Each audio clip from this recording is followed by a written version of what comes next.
ಭ್ಯೋ ನಮಃ ಶ್ರೀ ಪರಮಗುರುಭ್ಯೋ ನಮಃ ಶ್ರೀಮದಾನಂದತೀರ್ಥಭಗವತ್ಪಾದಾಚಾರ್ಯ ಗುರುಭ್ಯೋ ನಮಃ ಶ್ರೀ ವೇದವ್ಯಾಸಾಯ ನಮಃ ನರಸಿಂಹೋऽಖಿಲಾಜ್ಞಾನಮತಧ್ವಾन्तದಿವಾಕರः ಜಯತ್ಯಮಿತಸಜ್ಞಾನಸುಖಶಕ್ತಿಪಯೋನಿಧಿः ವ್ಯಾಸಾಯ ಭವನಾಶಾಯ ಶ್ರೀಶಾಯ ಗುಣರಾಶಯೇ ಹೃದ್ಯಾಯ ಶುದ್ಧವಿದ್ಯಾಯ ಮಧ್ವಾಯ ಚ ನಮೋ ನಮಃ ಪ್ರಥಮೋ ಹನುಮಾನ್ನಾಮ ದ್ವಿತೀಯೋ ಭೀಮ ಏವ ಚ ಪೂರ್ಣಪ್ರಜ್ಞಸ್ತೃತೀಯಸ್ತು ಭಗವತ್ಕಾರ್ಯಸಾಧಕಃ ಪೂಜ್ಯಾಯ ರಾಘವೇಂದ್ರಾಯ ಸತ್ಯಧರ್ಮರಥಾಯ ಚ ಭಜತಾಂ ಕಲ್ಪವೃಕ್ಷಾಯ ನಮತಾಂ ಕಾಮಧೇನವೇ ದುರ್ವಾದಿಧ್ವಾಂತರವಯೇ ವೈಷ್ಣವೇಂದೀವರೆಂದವೇ ಶ್ರೀರಾಘವೇಂದ್ರಗುರವೇ ನಮೋऽತ್ಯಂತದಯಾಳವೇ ಮೂಕೋಪಿ ಯತ್ಪ್ರಸಾದೇನ ಮುಕುಂದಶಯನಾಯತೆ ರಾಜರಾಜಾಯತೆ ರಿಕ್ತಃ ರಾಘವೇಂದ್ರಂ ತಮಾಶ್ರಯೇತ್ ಆಪಾದಮೌಲಿಪರ್ಯಂతం ಗುರುಣಾಮಾಕೃತಿಂ ಸ್ಮರೇತ್ ತೇನ ವಿಘ್ನಾಃ ಪ್ರಣಶ್ಯಂತಿ ಸಿದ್ಧ್ಯಂತಿ ಚ ಮನೋರಥಾಃ ಶ್ರೀಗುರುಭ್ಯೋ ನಮಃ ಹರಿ ಓಂ ಸೃಷ್ಟಿಸ್ಥಿತ್ಯಪ್ಯಯೇಹ ನಿಯತಿದೃಶಿತಮೋ ಬಂಧಮೋಕ್ಷಾಶ್ಚ ಯಸ್ಮಾದಸ್ಯ ಶ್ರೀಬ್ರಹ್ಮರುದ್ರಪ್ರಭೃತಿಸುರನರದ್ವೀಷಶತ್ರುವಾತ್ಮಕಸ್ಯ ವಿಷ್ಣೋರ್ವ್ಯಸ್ತಾ ಸಮಸ್ತಾ ಸಕಲಗುಣನಿಧಿಃ ಸರ್ವದೋಷವ್ಯಪೇತಃ ಪೂರ್ಣಾನಂದೋ ವ್ಯಯೋ ಯೋ ಗುರುರಪಿ ಪರಮಃ ಚಿಂತಯೇತ್ತಂ ಮಹಾಂತಂ ಓಂ ಜನ್ಮಾದ್ಯಸ್ಯ ಯತೋನ್ಮಯಾದಿತರತಶ್ಚಾರ್ಥೇಷ್ವವಿಘ್ನಸ್ವರಾಟ್ ತೇನೇ ಬ್ರಹ್ಮಹೃದಾಯ ಆದಿಕವಯೇ ಮುಹ್ಯಂತಿ ಯಂ ಸೂರಯಃ ತೇಜೋ ವಾರಿಮೃದಾಂ ಯಥಾ ವಿನಿಮಯೋ ಯತ್ರ ತ್ರಿಸರ್ಗೋ ಮೃಷಾ ಧಾಮ್ನಾ ಸ್ವೇನ ಸದಾ ನಿರಸ್ತಕುಹಕಂ ಸತ್ಯಂ ಪರಂ ಧೀಮಹಿ ಯೋऽन्तಃ ಪ್ರವಿಶ್ಯ ಮಮ ವಾಚಮಿಮಾಂ ಪ್ರಸುಪ್ತಾಂ ಸಂಜೀವಯತ್ಯಖಿಲಶಕ್ತಿಧರಸ್ವಧಾಮ್ನಾ ಅನ್ಯಾಂಚ ಹಸ್ತಚರಣಶ್ರವಣತ್ವಗಾದೀನ್ ಪ್ರಾಣಾನ್ನಮೋ ಭಗವತೆ ಪುರುಷಾಯ ತುಭ್ಯಂ ಶ್ರವಣಂ ಕೀರ್ತನಂ ವಿಷ್ಣೋಃ ಸ್ಮರಣಂ ಪಾದಸೇವನಂ ಅರ್ಚನಂ ವಂದನಂ ದಾಸ್ಯಂ ಸಖ್ಯಂ ಆತ್ಮನಿವೇದನಂ ನಾರಾಯಣಂ ನಮಸ್ಕೃತ್ಯ ನರಂ ಚೈವ ನರೋತ್ತಮಂ ದೇವೀಂ ಸರಸ್ವತೀಂ ವ್ಯಾಸಂ ತತೋ ಗ್ರಂಥಮುದೀರಯೇ ಕೃಷ್ಣಾಯ ವಾಸುದೇವಾಯ ಹರಯೇ ಪರಮಾತ್ಮನೇ ಪ್ರಣತಃ ಕ್ಲೇಶನಾಶಾಯ ಗೋವಿಂದಾಯ ನಮೋ ನಮಃ ಶ್ರೀ ಗುರುಭ್ಯೋ ನಮಃ. ನಿನ್ನೆ ದಿವಸ ನೋಡಿದಂತೆ ಕೃಷ್ಣಾವತಾರ ಆಗಿ ಗರ್ಗಾಚಾರ್ಯರು ಕೃಷ್ಣ ಅಂತ ನಾಮಕರಣ ಮಾಡಿದರು ಅಂತ ನೋಡಿದ್ದೀವಿ. ತದನಂತರ ಕೃಷ್ಣಸ್ಯ ಗೋಪ್ಯಃ ರುಚಿರಾದೀನ ಕೌಮಾರಚಾಪಲಾಃ ಶೃಣ್ವಂತ್ಯಾಃ ಕಿಲ ತನ್ಮಾತುರಿತಿ ಪೂಚುಃ ಸಮಾಗತಾಃ. ಕೃಷ್ಣ ಅಂಬೆಗಾಲಾಕಿ ಮನೆ ಮನೆಗೆ ಓಡಾಡೋಕ್ಕೆ ಶುರು ಮಾಡಿದ. ಎಲ್ಲರೂ ಕೂಡ ಎಲ್ಲರ ಮನೆಯಲ್ಲೂ ಕೂಡ ಹೋಗಿ ನಾನಾ ವಿಧವಾದ ಚೇಷ್ಟೆಗಳನ್ನು ಮಾಡಿದ ಅಂತಾರೆ. ವತ್ಸಾನ್ ಮುಂಚನ್ ಕ್ವಚಿದ ಸಮಯಾನ್. ಕೆಲವರು ಮನೆಗೆ ಹೋಗಿ ಆ ಕರುಗಳನ್ನು ಬಿಚ್ಚಿಬಿಡ್ತಾ ಇದ್ದಂತೆ. ಅಂದರೆ ಯಾವಾಗ ಬಿಚ್ಚಿಬಿಡಬೇಕೋ ಆಗ ಇಲ್ಲ, ಇದ್ದಕ್ಕಿದ್ದಾಗ ಬಿಚ್ಚಿಬಿಟ್ಬಿಡೋದು. ಆ ಕರು ಹೋಗಿ ಎಲ್ಲ ಹಾಲನ್ನು ಕುಡಿದು ಬಿಡೋದು. ಇವರು ಹಾಲು ಕರಿಬೇಕು ಅಂತ ಹೋಗ್ತಾರೆ, ಹಾಲೇ ಇರೋದಿಲ್ಲ ಕೆಚ್ಚಲಲ್ಲಿ. ಎಲ್ಲರೂ ಬಂದು ಕೃಷ್ಣನ ಹತ್ರ ಹೇಳಿದ್ರಂತೆ. ಕೃಷ್ಣ ಹೇಳಿದ, ಹೌದು, ನಾನು ಬಂದಿರೋದೇ ಅದಕ್ಕೆ. ಯಾರು ಬಂಧನದಲ್ಲಿ ಇದ್ದಾರೆ ಅವರನ್ನು ಬಿಡುಗಡೆ ಮಾಡೋದಕ್ಕೆ ನಾನು ಬಂದಿರೋದು. ಮಾಡಬೇಡ ಅಂತ ಹೇಳಿದರೆ ಹೇಗೆ? ಹಾಗೆ ಅಂತ. ಕರುಗಳನ್ನು ಬಂಧನ ಮಾಡಿ ಇಡಬೇಡಿ, ನಾನು ಬಿಡುಗಡೆ ಮಾಡಲಿಕ್ಕೆ ಬಂದವ, ಹಾಗೆ ಅಂತ. ಇದು ಒಂದು ಸೂಚನೆ ಅಂತ.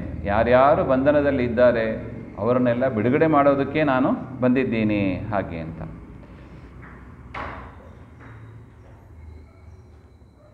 ಇನ್ನೊಬ್ಬರು ಹೇಳಿದರಂತೆ,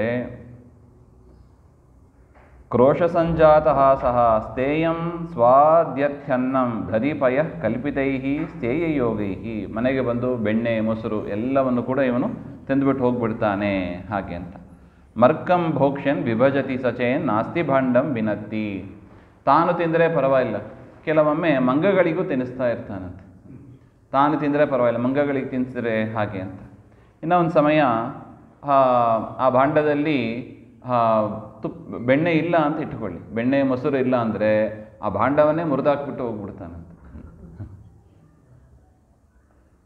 ದ್ರವ್ಯಾಲಾಭೆ ಸುಭೃಷಿತ ಕುಪಿತೋ ಯಾತ್ಯನುಕ್ರೋಶ್ಯ ತೋಕಾನ್. ನಾವೇನಾರು ಗೆದರಿಸಿದರೆ ಕಣ್ಣಲ್ಲಿ ನೀರು ಹಾಕುವಂತೆ ನಟನೆ ಮಾಡ್ತಾನೆ. ನಮಗೇ ನೋಡಿ ಹಿಂಗೆ ಮಾಡಬಾರ್ದು ಅಂತ ಅನಿಸ್ಬಿಡ್ತದೆ ಹಾಗೆ ಅಂತ. ಕೃಷ್ಣನ ದೃಷ್ಟಿ ಹಾಗಿತ್ತಂತೆ.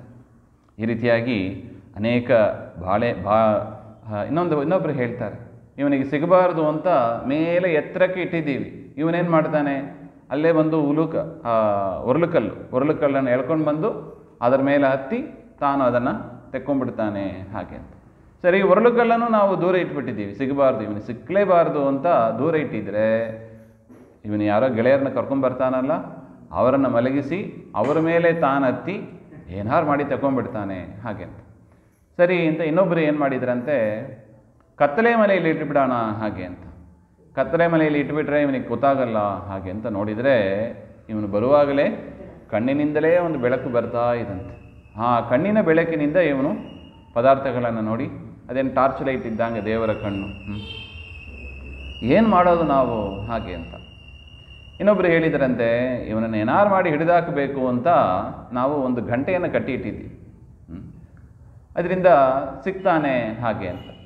ಯಾವಾಗ ಬರ್ತಾನೆ ಹೋಗ್ತಾನೆ ಗೊತ್ತೇ ಆಗೋದಿಲ್ಲ, ಅದರಿಂದ ಗಂಟೆಯನ್ನು ಕಾಲಿಂಗ್ ಬೆಲ್ ಇದ್ದಾಗೆ ಹಾಗೆ ಅಂತ. ಕೃಷ್ಣ ಬಂದ, ಮೊದಲು ಮಾಡಿದ್ದೇ ಏನೋ ಆ ಗಂಟೆಯನ್ನೇ ಹಿಡ್ಕೊಂಡ್ಬಿಟ್ಟು, ಕಾಲಿಂಗ್ ಬೆಲ್ ಕೆಲಸ ಮಾಡ್ತಾ ಇಲ್ಲ. ಇನ್ನೊಂದು ಕೈಯಿಂದ ಆ ಮುಚ್ಚಳವನ್ನು ತೆಗೆದ, ಇನ್ನೊಂದು ಕೈಯಿಂದ ಬೆಣ್ಣೆಯನ್ನು ತೆಗೆದು ತಾನು ತಿಂದ, ಎಲ್ಲರಿಗೂ ಕೊಟ್ಟ ಹಾಗೆ ಅಂತ. ಈ ರೀತಿಯಾಗಿ ಕೃಷ್ಣನ ಲೀಲೆಗಳು. ಯಾಕೆ ಬೆಣ್ಣೆಯನ್ನು ಕದ್ದ ಹಾಗೆ ಅಂದರೆ, ಅವರೆಲ್ಲ ಏನಾಗಿದ್ದಾರೆ, ಮುಕ್ತಿಯೋಗ್ಯರಾಗಿದ್ದಾರೆ. ಅವರ ವತಿಯಿಂದ ಸಾಧನೆ ಮಾಡಿಸುವ ಕ್ರಮ ಇದು. ದೇವರಿಗೆ ನಾವು ಕೊಟ್ಟು ಬಿಡಬೇಕಂತ, ದೇವರು ಕೊಟ್ಟದ್ದನ್ನು, ಅವರ ವೃತ್ತಿ ಅದು. ಹಾಲು ಮೊಸರು ಗೋಪಾಲಕರು ಅವರ ವೃತ್ತಿ ಅದು. ಅದರಿಂದ ದೇವರು ನಮಗೇನು ಕೊಟ್ಟಿದ್ದಾನೋ ಅದನ್ನು ಎಲ್ಲವನ್ನೂ ದೇವರಿಗೆ ಕೊಟ್ಟು ಬಿಡಬೇಕಂತ, ಸರ್ವ ಸಮರ್ಪಣ ಅಂತ ಹೇಳ್ತಾ ಇದ್ದಾರೆ ನೋಡಿ. ಪುರಂದರದಾಸರೆಲ್ಲ ಮಾಡಿದ್ದಾರೆ. ಎಲ್ಲವನ್ನೂ ದೇವರಿಗೆ ಮೀಸಲಾಗಿ ಇಟ್ಟು ಕೊಡ್ಲಿಕ್ಕೆ ತಯಾರಿರಬೇಕು. ನಾವು ತಯಾರಾಗಿದ್ದೀವಾ ಹಾಗೆ ಅಂತ ಪ್ರಶ್ನೆ. ನಮ್ಮ ಮನೆ ಕೊಡ್ಲಿಕ್ಕೆ ತಯಾರಿದ್ದೀವಾ? ಹ್ಞೂ ಅಂತ ಹೇಳಬೇಕಂತ. ನಮ್ಮ ಮನೆ ಕೊಡ್ಲಿಕ್ಕೆ ತಯಾರಿದ್ದೀವಾ? ನಮ್ಮ ಶರೀರ ಕೊಡ್ಲಿಕ್ಕೆ ತಯಾರಾಗಿದ್ದೀವಾ? ನಮ್ಮ ಹೆಸರು ಕೊಡ್ಲಿಕ್ಕೆ, ದೇವರು ಎಲ್ಲ ಕೊಟ್ಟಿದ್ದಾನೆ ನೋಡಿ. ತನ್ನ ಮನೆ, ತನ್ನ ಲೋಕ, ತನ್ನ ಹೆಸರು ಎಲ್ಲವನ್ನು ಕೊಡ್ತಾನೆ. ತನ್ನ ಹೃದಯದಲ್ಲಿ ದೇವತೆಗಳಿಗೆ ಸಾಯುಜ್ಯ ಮೋಕ್ಷ ಅಂತಾರೆ. ಹೃದಯದಲ್ಲಿ ಎಲ್ಲರನ್ನೂ, ತನ್ನ ಶರೀರ ಅವಯವಗಳಲ್ಲಿ ಅವಯವವನ್ನು ಕೂಡ ಬೇರೆಯವರಿಗಾಗಿ ಕೊಟ್ಟು ಬಿಡ್ತಾನೆ. ಎಷ್ಟು ಪರೋಪಕಾರಿಯಾಗಿದ್ದಾನೆ ನೋಡಿ ದೇವರು. ಈ ರೀತಿಯಾಗಿ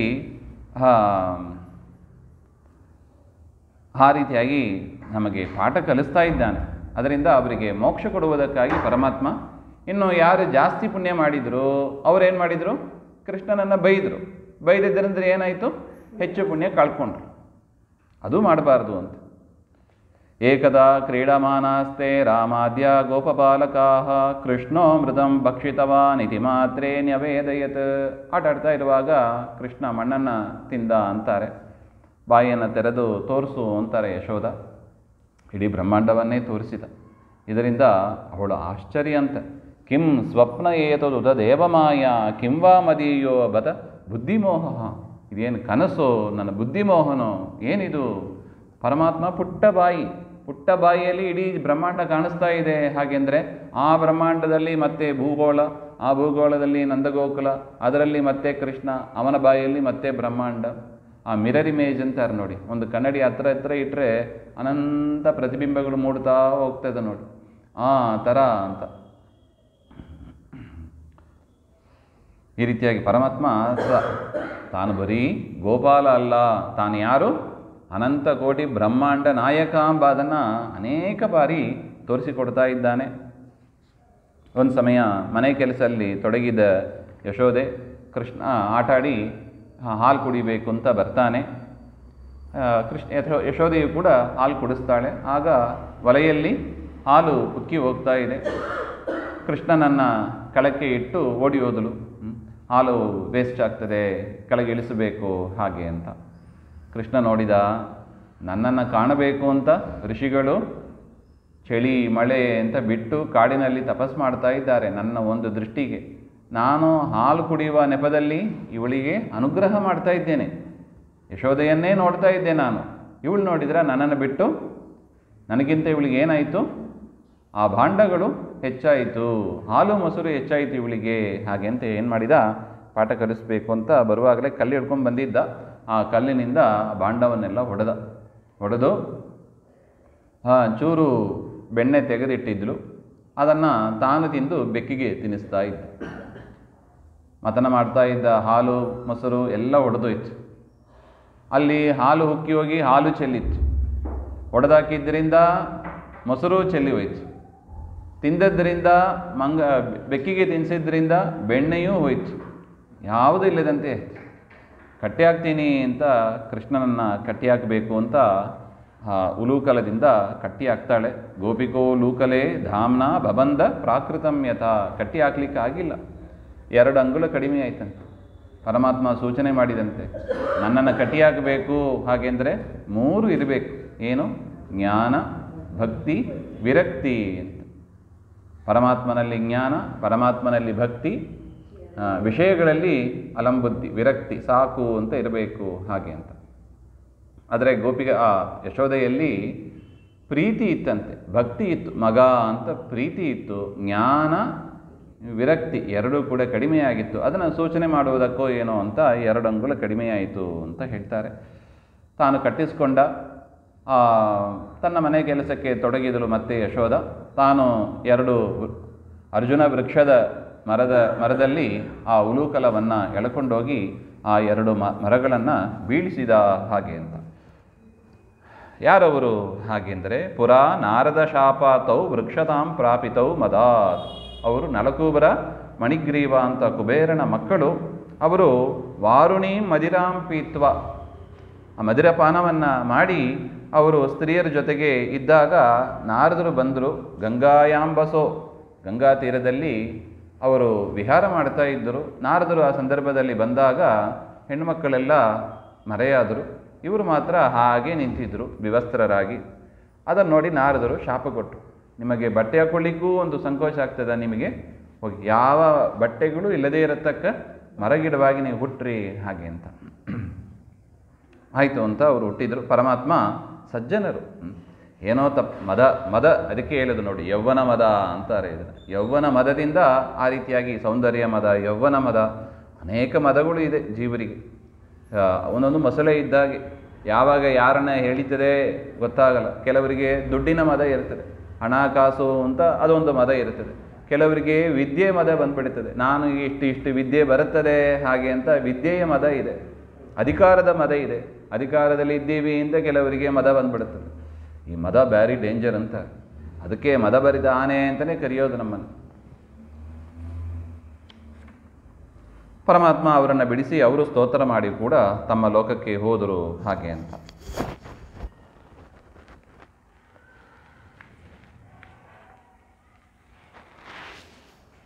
ಅದಾದ ಮೇಲೆ ಕೃಷ್ಣ ಅಲ್ಲಿಂದ ವೃಂದಾವನಕ್ಕೆ ಹೋಗ್ತಾ ಇದ್ದಾನೆ. ಯಾಕೆ? ಗೋಶೋಯಂ ನಗರಾಯತೆ, ಅಲ್ಲಿ ಗೋವುಗಳಿಗೆ ಸರಿಯಾಗಿ ಮೇವು ಸಿಗ್ತಾ ಇಲ್ಲ ಹಾಗೆ ಅಂತ ಕೃಷ್ಣ ಅಲ್ಲಿ ವೃಂದಾವನಕ್ಕೆ ಹೋಗ್ತಾನೆ. ಅಲ್ಲಿ ಪೌಗಂಡ ವಯಸ್ಸು ಬಂದಾಗ ಗೋವುಗಳನ್ನು ತಾನೇ ಕರೆದುಕೊಂಡು ಹೋಗಿ ರಕ್ಷಣೆಯನ್ನು ಮಾಡ್ತಾ ಇದ್ದ ಹಾಗೆ ಅಂತ.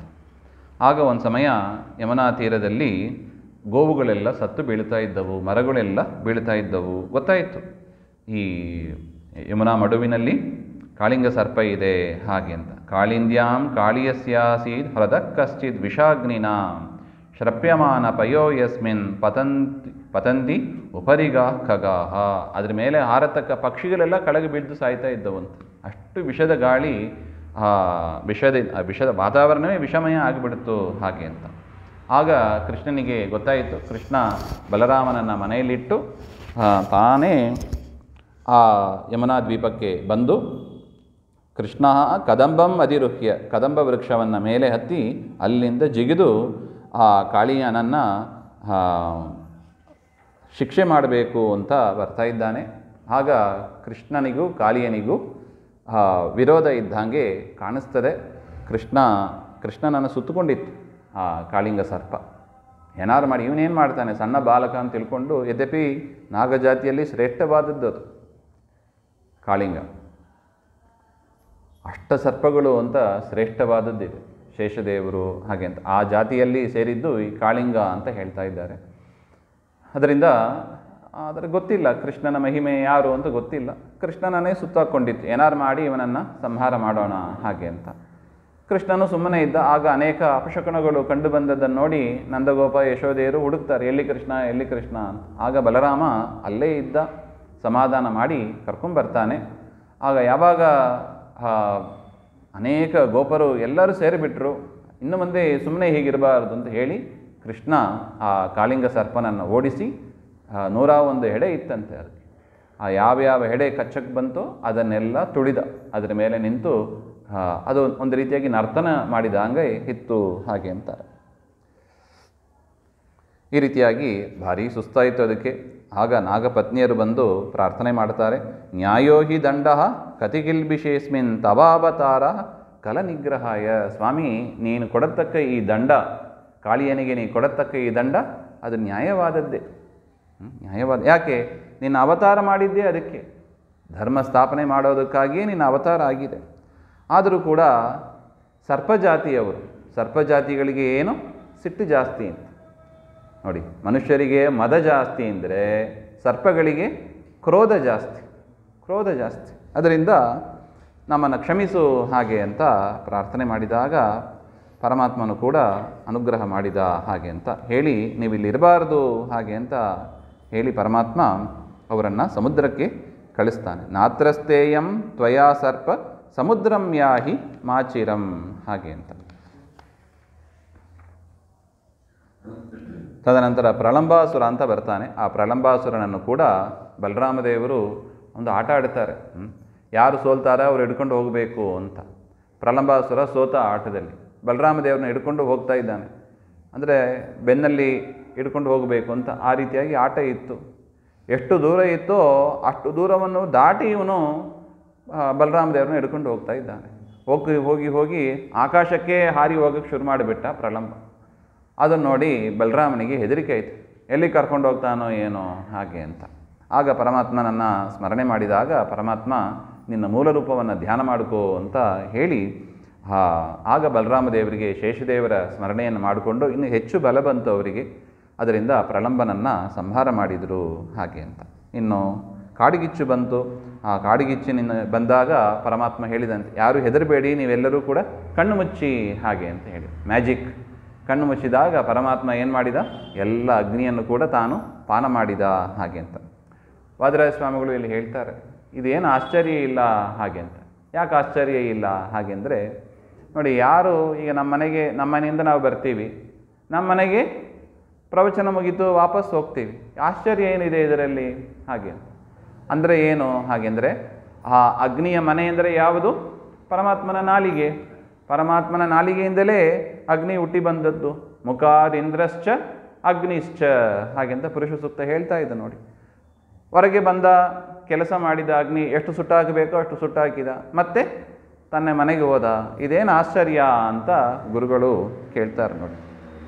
ಈ ರೀತಿಯಾಗಿ ಲೋಕದಲ್ಲಿ ನಾವೇನೇನು ಕಾಣ್ತೀವಿ ಅದು ಎಲ್ಲರೂ ಕೂಡ ಪರಮಾತ್ಮನಿಂದಲೇ ಬಂದದ್ದು, ಪರಮಾತ್ಮನನ್ನೇ ಆಶ್ರಯವಾಗಿ ಪಡೆದಿದ್ದಾರೆ. ಅಷ್ಟು ಎತ್ತರ ವ್ಯಕ್ತಿತ್ವ ಪರಮಾತ್ಮ ಹಾಗೆ ಅಂತ ಚಿಂತನೆ ಮಾಡಿ ಅಂತ.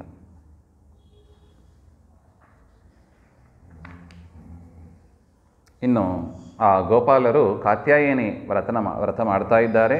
ಹೇಮಂತೆ ಪ್ರಥಮೇ ಮಾಸಿ ನಂದವ್ರಜ ಕುಮಾರಿಕಾ ಚೇರುರ್ ಹವಿಷ್ಯಂ ಭುಂಜಾನಃ ಕಾತ್ಯಾಯನ್ ಅರ್ಚನ ವ್ರತಂ. ಅವರೆಲ್ಲ ಕೃಷ್ಣನೇ ಪತಿಯಾಗಿ ಸಿಗಬೇಕು ಅಂತ ಪ್ರಾರ್ಥನೆ ಮಾಡ್ತಾ ಇದ್ದರು. ಕಾತ್ಯಾಯನಿ ಮಹಾಮಾಯೇ ಮಹಾಯೋಗಿನ್ಯಧೀಶ್ವರಿ ನಂದಗೋಪಸುತಂ ದೇವಿ ಪತಿಮ್ಮೆ ಕುರುತೆ ನಮಃ ಇತಿ ಮಂತ್ರಂ ಜಪನ್ಸ್ತಾಹ ಪೂಜಾಂ ಚಕ್ರುಹು ಕುಮಾರಿಕಾ. ಲಕ್ಷ್ಮೀದೇವಿಯ ಪೂಜೆಯನ್ನು ಅವರೆಲ್ಲರೂ ಮಾಡ್ತಾ ಇದ್ದರು. ಆಗ ಪರಮಾತ್ಮ ಅವರು ಬಟ್ಟೆಯನ್ನೆಲ್ಲ ಇಟ್ಟು ವಿವಸ್ತ್ರರಾಗಿ ಆ ಯಮನೆಯಲ್ಲಿ ಸ್ನಾನ ಮಾಡಿದಾಗ ಪರಮಾತ್ಮ ಅದನ್ನು ಅಪಹಾರ ಮಾಡಿದ. ಯಾಕೆ? ಅದು ಅವರಿಗೆ ತಿಳಿಸಬೇಕಾಗಿದೆ.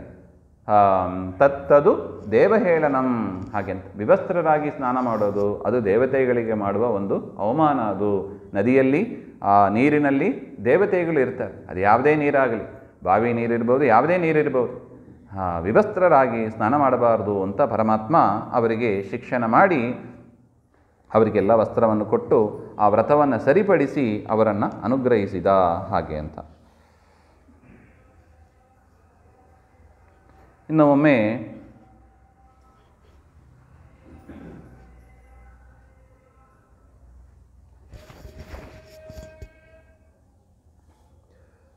ಒಂದು ಸಮಯ ಮನೆಯಿಂದ ದೂರಕ್ಕೆ ಹೋಗಿದ್ದ ತಮ್ಮ ಗೆಳೆಯರ ಜೊತೆಗೆ ಗೋವುಗಳನ್ನು ಕರೆದುಕೊಂಡು ಪರಮಾತ್ಮ ಮತ್ತು ಗೆಳೆಯರು ಎಲ್ಲರೂ ಹೋಗಿದ್ದಾರೆ. ಅವರೆಲ್ಲ ಹೇಳಿದರಂತೆ, ನಮಗೆ ಹಸಿವಾಗ್ತಾ ಇದೆ ಹಾಗೆ ಅಂತ. ಆ ಗೋಪಾಲರೆಲ್ಲ ಹೇಳಿದರಂತೆ. ಪರಮಾತ್ಮ ದೂರದಿಂದ ನೋಡ್ತಾನೆ, ಒಂದು ಮನೆಯಿಂದ ಹೊಗೆ ಬರ್ತಾ ಇದೆ. ಹೊಗೆ ಬಂದರೆ ಏನರ್ಥ? ಯಜ್ಞ ಮಾಡ್ತಾ ಇದ್ದಾರೆ. ನೋಡಿ, ಇದು ಪ್ರಸಿದ್ಧ ಅನುಮಾನ, ಎಲ್ಲೆಲ್ಲಿ ಹೊಗೆ ಇದೆಯೋ ಅಲ್ಲಲ್ಲಿ ಅಗ್ನಿ ಇರಲೇಬೇಕು ಹಾಗೆ ಅಂತ. ಈ ರೀತಿಯಾಗಿ ಪರಮಾತ್ಮ ಅಲ್ಲಿ ಕಳಿಸ್ತಾನೆ. ಅಲ್ಲಿ ಹೇಗೆ ಯಜ್ಞ ಮಾಡ್ತಾ ಇದ್ದಾರೆ ಬ್ರಾಹ್ಮಣರು, ಹೋಗಿ ನೀವು ಅನ್ನ ಕೇಳಿ ಕೊಡ್ತಾರೆ ಹಾಗೆ. ಇವರು ಹೋಗಿ ಕೇಳಿದರು.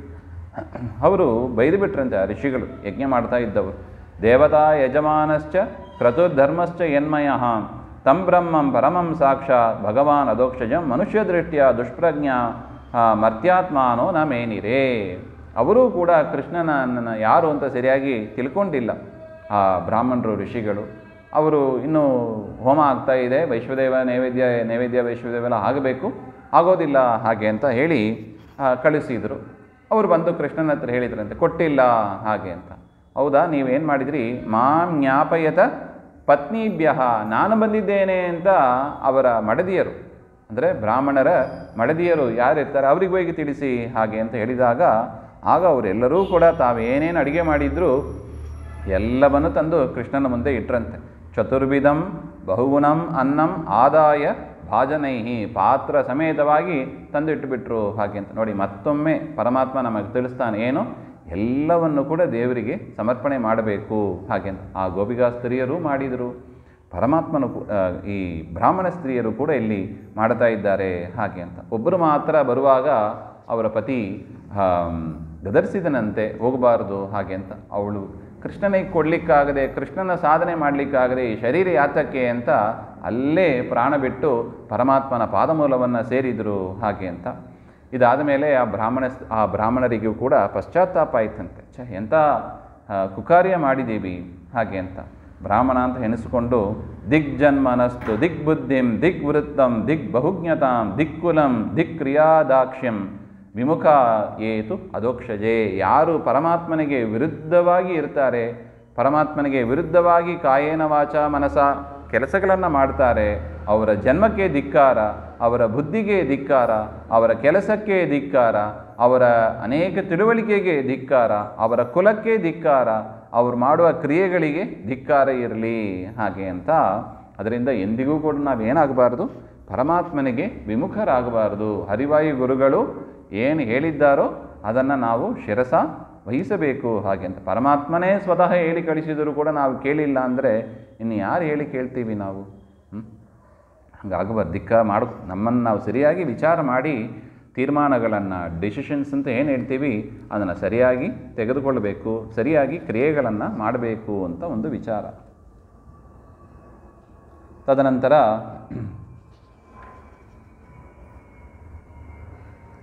ಯಜ್ಞ ಮಾಡಬೇಕು ಅಂತ ಗೋಪಾಲರೆಲ್ಲ ಪ್ರತಿ ವರ್ಷ ಮಾಡತಕ್ಕ ಒಂದು ಯಜ್ಞ. ಆಗ ಏನಾಯಿತು, ಇಂದ್ರದೇವರು ಮರೆತಿದ್ದರಂತೆ. ಭೂಮಿಯಲ್ಲಿ ಕೃಷ್ಣಾವತಾರ ಆದದ್ದನ್ನು ತಿಳ್ಕೊಂಡು, ನೋಡಿ ಆ ಬ್ರಾಹ್ಮಣರು ಕೃಷ್ಣನನ್ನು ಸರಿಯಾಗಿ ತಿಳಿದಿಲ್ಲ, ಇವ್ರನ್ನ ಬಿಟ್ಟುಬಿಡಿ. ದೇವಲೋಕದಲ್ಲಿ ಇಂದ್ರದೇವರು ಕೂಡ ಈ ಕೃಷ್ಣನನ್ನು ಮನುಷ್ಯ ಅಂತ ತಿಳ್ಕೊಂಡಿದ್ರು ಅಂತಾರೆ. ಕೃಷ್ಣನನ್ನು ಮನುಷ್ಯ ಅಂತ ತಿಳ್ಕೊಂಡು, ಅದನ್ನು ಪರಮಾತ್ಮ ಏನು ಮಾಡಿದ, ಅವರಿಗೆ ಸರಿಯಾಗಿ ಪಾಠ ಕಲಿಸಬೇಕು ಇಂದ್ರದೇವರಿಗೆ, ಅಂದರೆ ತನ್ನನ್ನು ಮರಿಬಾರದು ಹಾಗೆ ಎಂಬ ಒಂದು ಒಳ್ಳೆಯ ದೃಷ್ಟಿಯಿಂದ ಇಂದ್ರನಿಗೆ ಯಜ್ಞ ಮಾಡೋದು ಬೇಡ, ನಮ್ಮನ್ನು ಕಾಪಾಡೋದು ಈ ಗೋವರ್ಧನ ಬೆಟ್ಟ ಪರ್ವತ, ಆ ಗೋವರ್ಧನ ಪರ್ವತನೇ ಶಾಲಿಗ್ರಾಮ ಅಂತ ತಿಳ್ಕೊಂಡು ಅದಕ್ಕೆ ನೀವು ಹೋಮ ಹವನ ಎಲ್ಲವನ್ನು ಮಾಡಿ ಹಾಗೆ ಅಂತ ಕೃಷ್ಣ ಹೇಳಿದ ಮೇಲೆ ಗೋಪಾಲರು ಕೂಡ ಮಾಡಿದರು. ಪರಮಾತ್ಮನೇ ತಾನು ಬೃಹದಾಕಾರ ಆ ಬೆಟ್ಟದ ರೂಪದಲ್ಲಿ ತಾನು ಪ್ರವಿಷ್ಟನಾಗಿ ಅವರು ಕೊಟ್ಟದ್ದನ್ನೆಲ್ಲ ಸ್ವೀಕಾರ ಮಾಡಿದ ಅಂತ ಹೇಳಿದರು. ಇದನ್ನು ನೋಡಿ ಇಂದ್ರದೇವರಿಗೆ ಸಿಟ್ಟು ಬಂತು. ತನಗೆ ಮಾಡಬೇಕಾದ ಯಜ್ಞವನ್ನು ಆ ಗೋಪಾಲರು ನಿಲ್ಲಿಸಿಬಿಟ್ರು, ಸರಿಯಾಗಿ ಪಾಠ ಕಲಿಸಬೇಕು ಅಂತ ಹೇಳಿ ಚುಕೋಪ ಗಣಂ ಸಾಂವರ್ತಕಂ ನಾಮ ಮೇಘಾನಾಂ ಚ ಅಂತಕಾರಿಣಂ. ಇಡೀ ಪ್ರಳಯಗಾಲದ ಮಳೆ ಮೋಡೋದು, ಅಂಥ ಮೋಡಗಳಿಗೆ ಇಂದ್ರದೇವರು ಆಜ್ಞೆ ಮಾಡಿ ನಂದಗೋಕುಲ ಕೊಚ್ಚಿ ಹೋಗಬೇಕು ಅಂತ. ಧಾರಾಕಾರವಾಗಿ ಮಳೆ ಸುರಿತಾ ಇದೆ. ಪರಮಾತ್ಮನಿಗೆ ಎಲ್ಲರೂ ಕೂಡ ಶರಣು ಹೋದರು. ಪರಮಾತ್ಮ ಗೋವರ್ಧನ ಬೆಟ್ಟವನ್ನೇ ಹಿಡಿದು ನಿಂತ ಹಾಗೆ ಅಂತ. ಗೋವರ್ಧನಾಚಲಂ ದದಾರ ಲೀಲೆಯಿಂದ ಪರಮಾತ್ಮ ಎತ್ತಿ ಹಿಡಿದ. ಎಷ್ಟು ದಿವಸ? ದದಾತ್ ರಾತ್ರಿಂ ಸಪ್ತಾಹಂ ನಾಚಲತ್ ಪದಾತ್. ಕೈ ಕಾಲು ಅಲಗಾಡಲಿಲ್ಲವಂತೆ ದೇವರು. 7 ದಿವಸ ಹಾಗೆ ಬೆಟ್ಟವನ್ನು ಹಿಡ್ಕೊಂಡಿದ್ದ ಅಂತ ಸ್ವಾಮಿಗಳು ಹೇಳ್ತಾರೆ. ನಮ್ಮಲ್ಲಿ ಪುರುಷರು ಇದ್ದಾರೆ, ಏನಾಗಲಿಕ್ಕಾಗಲ್ಲ, ಅಡಿಕೆ ಬೆಟ್ಟ ಎತ್ತಕ್ಕಾಗಲ್ಲ, ಇನ್ನು ಬೆಟ್ಟವನ್ನು ಎಲ್ಲಿಂದ ಎತ್ತಿದ್ದಾರೆ ಅವರು, ಹಾಗೆ ಅಂತ. ಈ ರೀತಿಯಾಗಿ 7 ದಿವಸ ಆಯಿತು, ಏನು ಮಾಡಲಿಕ್ಕಾಗಲ್ಲ. ಆಗ ಇಂದ್ರನಿಗೆ ಬುದ್ಧಿ ಬಂತು, ಇವನು ಸಾಮಾನ್ಯ ಮನುಷ್ಯ ಅಲ್ಲ, ಇವನು ಸಾಕ್ಷಾತ್ ಪರಮಾತ್ಮ, ಹಾಗೆ ಅಂತ ಕಲಿಯಾವೇಶ ಹೋಗಿತ್ತು. ಪರಮಾತ್ಮನ ಬಂದು ನಮಸ್ಕಾರವನ್ನು ಮಾಡಿ ಬರುವಾಗಲೇ ಸುರಭಿಯನ್ನು ಹಿಡ್ಕೊಂಡು ಬಂದಿದ್ದ. ಅವನಿಗೆ ಪರಮಾತ್ಮನಿಗೆ ಅಭಿಷೇಕ ಮಾಡಿ ಅಭ್ಯಸಿಂಚದ ದಾಶಾರ್ಹಂ ಗೋವಿಂದ ಇತಿ ಚಾಭ್ಯದಾತ್. ಗೋವಿಂದ ನಾಮ ಪಟ್ಟಾಭಿಷೇಕ, ಸ್ವಾಮಿ ನೀನು ಗೋವಿಂದ ಗೋವಿಂದ ಗೋವಿಂದ ಅಂತ ಅವನಿಗೆ ಅನುಗ್ರಹವನ್ನು, ಇಂದ್ರದೇವರಿಗೆ ಅನುಗ್ರಹವನ್ನು ಕೂಡ ಮಾಡಿದ. ನೋಡಿ, ಭೂಮಿಗೆ ಬಂದೂ ಕೂಡ ದೇವತೆಗಳಿಗೆ ಟ್ರೈನಿಂಗ್ ಕೊಡಬೇಕಾಗಿದೆ. ದೇವರಂಥ ಮಾಸ್ಟರ್ ಎಲ್ಲಿ ಇರ್ತಾರೆ ಹೇಳಿ? ದೊಡ್ಡ ಟೀಚರ್ ಅಂದರೆ ಯಾರು? ಪರಮಾತ್ಮ. ನೋಡಿ, ಮನುಷ್ಯರಿಗೆ ಬಂದು ಪಾಠ ಕಲಿಸ್ತಾನೆ. ಭೂಮಿಯಲ್ಲಿ ಇದ್ದಾಗಲೂ ಕೂಡ ದೇವತೆಗಳಿಗೆ ಪಾಠ ಕಲಿಸ್ತಾ ಇದ್ದಾನೆ. ಮೇಷ್ಟ್ರು ಹೇಗಿರಬೇಕು ಎಂಬ ಅದನ್ನು ಸರಿಯಾಗಿ ತೋರಿಸಿಕೊಡ್ತಾ ಇದ್ದ ನೋಡಿ ಪರಮಾತ್ಮ. ಅದೇ ರೀತಿ ಕೃಷ್ಣ ಅವತಾರ ಮಾಡಿದ್ದು ನಮ್ಮ ಎಲ್ಲರಿಗೂ ಕೂಡ ಟ್ರೈನಿಂಗ್ ಕೊಡುವುದಕ್ಕಾಗಿ. ನೋಡಿ, ನಾನು ಅವತಾರ ಮಾಡಿದ್ದೇನೆ, ನನ್ನ ಸಾಮರ್ಥ್ಯ ತಿಳಿಯಿರಿ, ಹಾಗೆ ಅಂತ. ಒಮ್ಮೆ ನಂದಗೋಪ ಅವನು ದ್ವಾದಶಿ ಪಾಲನೆ ಮಾಡುವುದಕ್ಕಾಗಿ ಪೂರ್ವದಲ್ಲಿ ಯಮುನಾಗೆ ಬೇಗ ಸ್ನಾನಕ್ಕೆ ಹೋಗಿಬಿಟ್ಟಿದ್ದಾನೆ. ಅವನ ವರುಣನ ಭೃತ್ಯರು ಹಿಡ್ಕೊಂಡು ಹೋಗಿಬಿಟ್ಟಿದ್ದಾರೆ, ವರುಣಲೋಕಕ್ಕೆ ಹೋಗಿದ್ದಾನೆ. ಎಲ್ಲರೂ ನಂದಗೋಪ ಎಲ್ಲಿ ಹುಡುಕ್ತಾರೆ, ಸಿಗ್ತಾ ಇಲ್ಲ. ಕೃಷ್ಣ ತಾನು ವರುಣಲೋಕಕ್ಕೆ ಹೋಗಿ ವರುಣನಿಂದ ಪೂಜಿತನಾಗಿ ಕರ್ಕೊಂಬರ್ತಾನೆ. ಇದನ್ನು ನಂದಗೋಪ ನೋಡಿ ಆಶ್ಚರ್ಯ ಆಯ್ತಂತ ಅವನಿಗೆ. ಇದೇನಿದು? ಮೊದಲೇ ಗೋವರ್ಧನ ಬೆಟ್ಟವನ್ನು ಎತ್ತಿದಾಗಲೇ ಎಲ್ಲ ಗೋಪಾಲರಿಗೂ ಏನು ಸ್ಪಷ್ಟ ಆಯಿತು, ಇವನು ಸಾಮಾನ್ಯ ಅಲ್ಲ, ಇವನು ದೇವತಾ ಸ್ವರೂಪ, ಹಾಗೆ ಅಂತ. ದೇವರು ಮತ್ತೆ ಮತ್ತೆ ತೋರಿಸಿಕೊಡ್ತಾನೆ. ಬಾಯಲ್ಲಿ ಬ್ರಹ್ಮಾಂಡ ತೋರಿಸಿದಾಗ ಅನೇಕ ಪೂತನಾದಿ ರಾಕ್ಷಸರನ್ನೆಲ್ಲ ಸಂಹಾರ ಮಾಡಿ ಗೋವರ್ಧನ ಬೆಟ್ಟವನ್ನು ಎತ್ತಿ, ಇನ್ನು ನಂದಗೋಪ ತಾನು ಪ್ರತ್ಯಕ್ಷ ನೋಡ್ಕೊಂಡು ಬರ್ತಾನೆ. ವರುಣದೇವರು ಏನು ಪೂಜೆ ಮಾಡಿದ್ರಿ ನಮ್ಮ ಕೃಷ್ಣನಿಗೆ, ಹಾಗೆ ಅಂತ ಎಲ್ಲರಿಗೂ ಹೇಳ್ತಾನೆ. ಅದರಿಂದ ಕೃಷ್ಣನೇ ಸರ್ವೋತ್ತಮ, ಹಾಗೆ ಅಂತ ಅಲ್ಲಿ ಸ್ಥಾಪನೆ ಮಾಡಿದರು, ಹಾಗೆ ಅಂತ ಹೇಳ್ತಾ ಇದ್ರು. ಅದರಿಂದ ನಾವು ಕೃಷ್ಣನ ಮಾತುಗಳನ್ನು ಅಷ್ಟು ಬೇಗ ತಿರಸ್ಕಾರ ಮಾಡಬಾರ್ದು ಅಂತ ಒಟ್ಟು. ಇನ್ನು ರಾಸಕ್ರೀಡೆಯ ವರ್ಣನೆಯೂ ಕೂಡ ಇದೆ. ಪರಮಾತ್ಮ ಗೋಪಿಕಾ ಸ್ತ್ರೀಯರ ಜೊತೆಗೆ ರಾಸಕ್ರೀಡೆಯನ್ನು ಮಾಡ್ತಾನೆ. ಅವರು ನೋಡಿ, ಇಲ್ಲಿ ಸೌಂದರ್ಯ ಮದವನ್ನು ತೋರಿಸಿಕೊಡ್ತಾ ಇದ್ದಾನೆ. ಸ್ತ್ರೀಯರಿಗೆ ಬರತಕ್ಕದ್ದು ಅವರೇನು ತಿಳ್ಕೊಂಡ್ರು, ಕೃಷ್ಣ ನನ್ನನ್ನೇ ಪ್ರೀತಿಸ್ತಾನೆ, ಹಾಗೆ ಅಂತ ಸೌಂದರ್ಯ ಮದ. ಕೃಷ್ಣ ಹೇಳಿದ, ನಿಮಗೂ ಪಾಠ ಕಲಿಸ್ತೀನಿ, ನಾನು ಮೇಷ್ಟ್ರು ನಾನು, ಹಾಗೆ ಅಂತ ಅಲ್ಲೇ ಅಂತರ್ಧಾನನಾಗಬೇಕು. ಇದ್ದಕ್ಕಿದ್ದಾಗಿ ಕಣ್ಮರೆಯಾದ ಕೃಷ್ಣ ಆ ರಾತ್ರಿಯಲ್ಲಿ ವನದಲ್ಲಿ ಏನು ಮಾಡಬೇಕು? ಎಲ್ಲರೂ ಕೂಡ ಪ್ರಾರ್ಥನೆ ಮಾಡಿದರು. ಜಯತಿ ತೇದಿಗಂ ಜನ್ಮನಾವ್ರಜ ಶ್ರಯತೆ ಇಂದಿರ ಸಾಧು ತತ್ರಹಿ, ಹಾಗೆ ಅಂತ ಪ್ರಾರ್ಥನೆ ಮಾಡಿದಾಗ ತಾಸಾಂ ಆವಿರಭೂ ಶೌರಿಹಿ, ಅವರ ಮೇಲೆ ದಯೆ ತೋರಿಸಿ ಪರಮಾತ್ಮ ಅವರಿಗೆ ತಿರುಗ ಪ್ರತ್ಯಕ್ಷನಾಗಿ ಅವರನ್ನು ಅನುಗ್ರಹಿಸಿದ. ಅವರಿಗೆ ಬಂದ ಪ್ರಶ್ನೆಗಳನ್ನೆಲ್ಲ ಅವರಿಗೂ ಸಂಶಯ ಇತ್ತು. ಕೃಷ್ಣ ಯಾರೋ ಏನೋ ಎಂತೋ, ಪ್ರಕೃತಿ ಹೇಗೆ, ಅವರ ಪ್ರಶ್ನೆಗಳೆಲ್ಲವೂ ಕೂಡ ಆ ರಾತ್ರಿ ಕಾಲದಲ್ಲಿ ಆ ವಿಚಾರವನ್ನು ತಿಳಿಸಿ ಜ್ಞಾನಕ್ಕೆ ಅದಕ್ಕೆ ಹೇಳಿದವು. ಗೋಪಿಕಾ ಸ್ತ್ರೀಯರನ್ನು ತಿದ್ದುವುದಕ್ಕಾಗಿಯೇ ನಮ್ಮ ಮೇಷ್ಟ್ರು ನೋಡಿ, ಡೇ ಟೈಮ್ ನೋಡೋದಿಲ್ಲ, ಹಗಲಾದರೂ ಸರಿ ರಾತ್ರಿ ಆದರೂ ಸರಿ ಏನು ಮಾಡ್ತಾ ಇರ್ತಾರೆ? ಸರಿಯಾದ ತತ್ವಜ್ಞಾನವನ್ನು ಪಾಠ ಹೇಳ್ತಾ ಇರ್ತಾರೆ. ನಮಗೆ ಅರ್ಥ ಮಾಡ್ಕೋಬೇಕು ನಾವಷ್ಟೇ. ಅವ್ರ ಜೊತೆಗೆ ಏನು ಮಾಡಿ ನೋಡಿ, ಕೃಷ್ಣನ ಟ್ರೈನಿಂಗ್ ಹೇಗಿರ್ತದೆ ನೋಡಿ. ಪಾಠವೂ ಆಗಬೇಕು. ಇದನ್ನು ಮಾಂಟೇಸರಿ ಪದ್ಧತಿ ಅಂತಾರೆ ನೋಡಿ. ನರ್ತನ ಕಲಿ ನಲಿ ಅಂತ ನಲಿತಾ ದೇವರು ಪಾಠವನ್ನು ಕೂಡ ಹೇಳಿಕೊಡ್ತಾನೆ, ಹಾಗೆ ಅಂತ. ಆ ಥರ ಒಂದು ಪದ್ಧತಿಯನ್ನು ನಾವು ಭಾಗವತದಲ್ಲಿ ಕಾಣ್ತೇವೆ, ಹಾಗೆ ಅಂತ. ಇದರ ಮೇಲೆ ಪ್ರಶ್ನೆ ಮಾಡ್ತಾನೆ ಪರೀಕ್ಷಿತ್ ರಾಜ, ಅಲ್ಲ ಕೃಷ್ಣ ಧರ್ಮ ಸ್ಥಾಪನೆ ಮಾಡಲಿಕ್ಕೆ ಬಂದನೋ ಅಧರ್ಮ ಸ್ಥಾಪನೆ ಮಾಡಲಿಕ್ಕೆ ಬಂದನೋ? ಅಲ್ಲ ರೀ, ಪರಸ್ತ್ರೀಯರು ರಾತ್ರಿ ಹೊತ್ತು ಕರ್ಕೊಂಡು ಹೀಗೆಲ್ಲ ಮಾಡೋರೆ, ಹಾಗೆ ಅಂತ ಪ್ರಶ್ನೆ ಮಾಡಿದಾಗ ಶುಕಾಚಾರ್ಯರು ಎಷ್ಟು ಚೆನ್ನಾಗಿ ಉತ್ತರ ಕೊಡ್ತಾರೆ ನೋಡಿ. ತೇಜೀಯಸಾಂ ನ ದೋಷಾಯ ವನ್ನೇಹೇ ಸರ್ವಭುಜೋಯತ. ನೋಡಪ್ಪ, ದೊಡ್ಡವರನ್ನು ವಿಚಾರ ಮಾಡುವಾಗ, ದೊಡ್ಡವರ ಮೇಲೆ ಪ್ರಶ್ನೆ ಮಾಡುವಾಗ ಯೋಚಿಸಿ ಪ್ರಶ್ನೆ ಮಾಡಬೇಕು. ಯಾಕೆ? ಪರಮಾತ್ಮ ಎಂಥವ? ಅಗ್ನಿ ಅಂತೆ. ಅಗ್ನಿ ಏನು ಮಾಡ್ತಾನೆ? ಸರ್ವಭಕ್ಷಕ. ಅಗ್ನಿಯಲ್ಲಿ ಹಾಕಿ ಎಲ್ಲವನ್ನು ಜೀರ್ಣ ಮಾಡಿಸ್ಕೊಳ್ತಾನೆ ಅಗ್ನಿ, ಎಲ್ಲವನ್ನು ಸುಟ್ಟಾಕ್ತಾನೆ ಅಗ್ನಿ. ಅದೇ ಥರ ನಮ್ಮ ಪರಮಾತ್ಮ ಅವನಿಗೆ ಇದು ಪುಣ್ಯ ಇದು ಪಾಪ ಕರ್ಮಗಳನ್ನು ಮೀರಿದವ ಅವನು ಹಾಗೆ ಅಂತ. ದೇವರು ಗೋಪಿಕಾಸ್ತ್ರೀಯನ್ನು ಕರೆಸ್ಕೊಂಡಿದ್ದು ಯಾತಕ್ಕೆ? ಅವರಿಗೂ ಕೂಡ ತತ್ವಜ್ಞಾನವನ್ನು ಕೊಟ್ಟು ಪಾಠ ಹೇಳಬೇಕು ಅಂತ. ಆ ಸಂದರ್ಭದಲ್ಲಿ ದೇವರು ಏನು ಮಾಡಿದ? ತಮ್ಮ ತಮ್ಮ ಗೋಪಾಲರ ಜೊತೆಗೆ ಒಂದೊಂದು ರೂಪದಿಂದ ಗೋಪಿಕಾಸ್ತ್ರೀಯರು ಇದ್ದರಂತೆ. ಒಂದು ರೂಪದಿಂದ ಕೃಷ್ಣನ ಜೊತೆಗೆ ಬಂದಿದ್ದಾರೆ.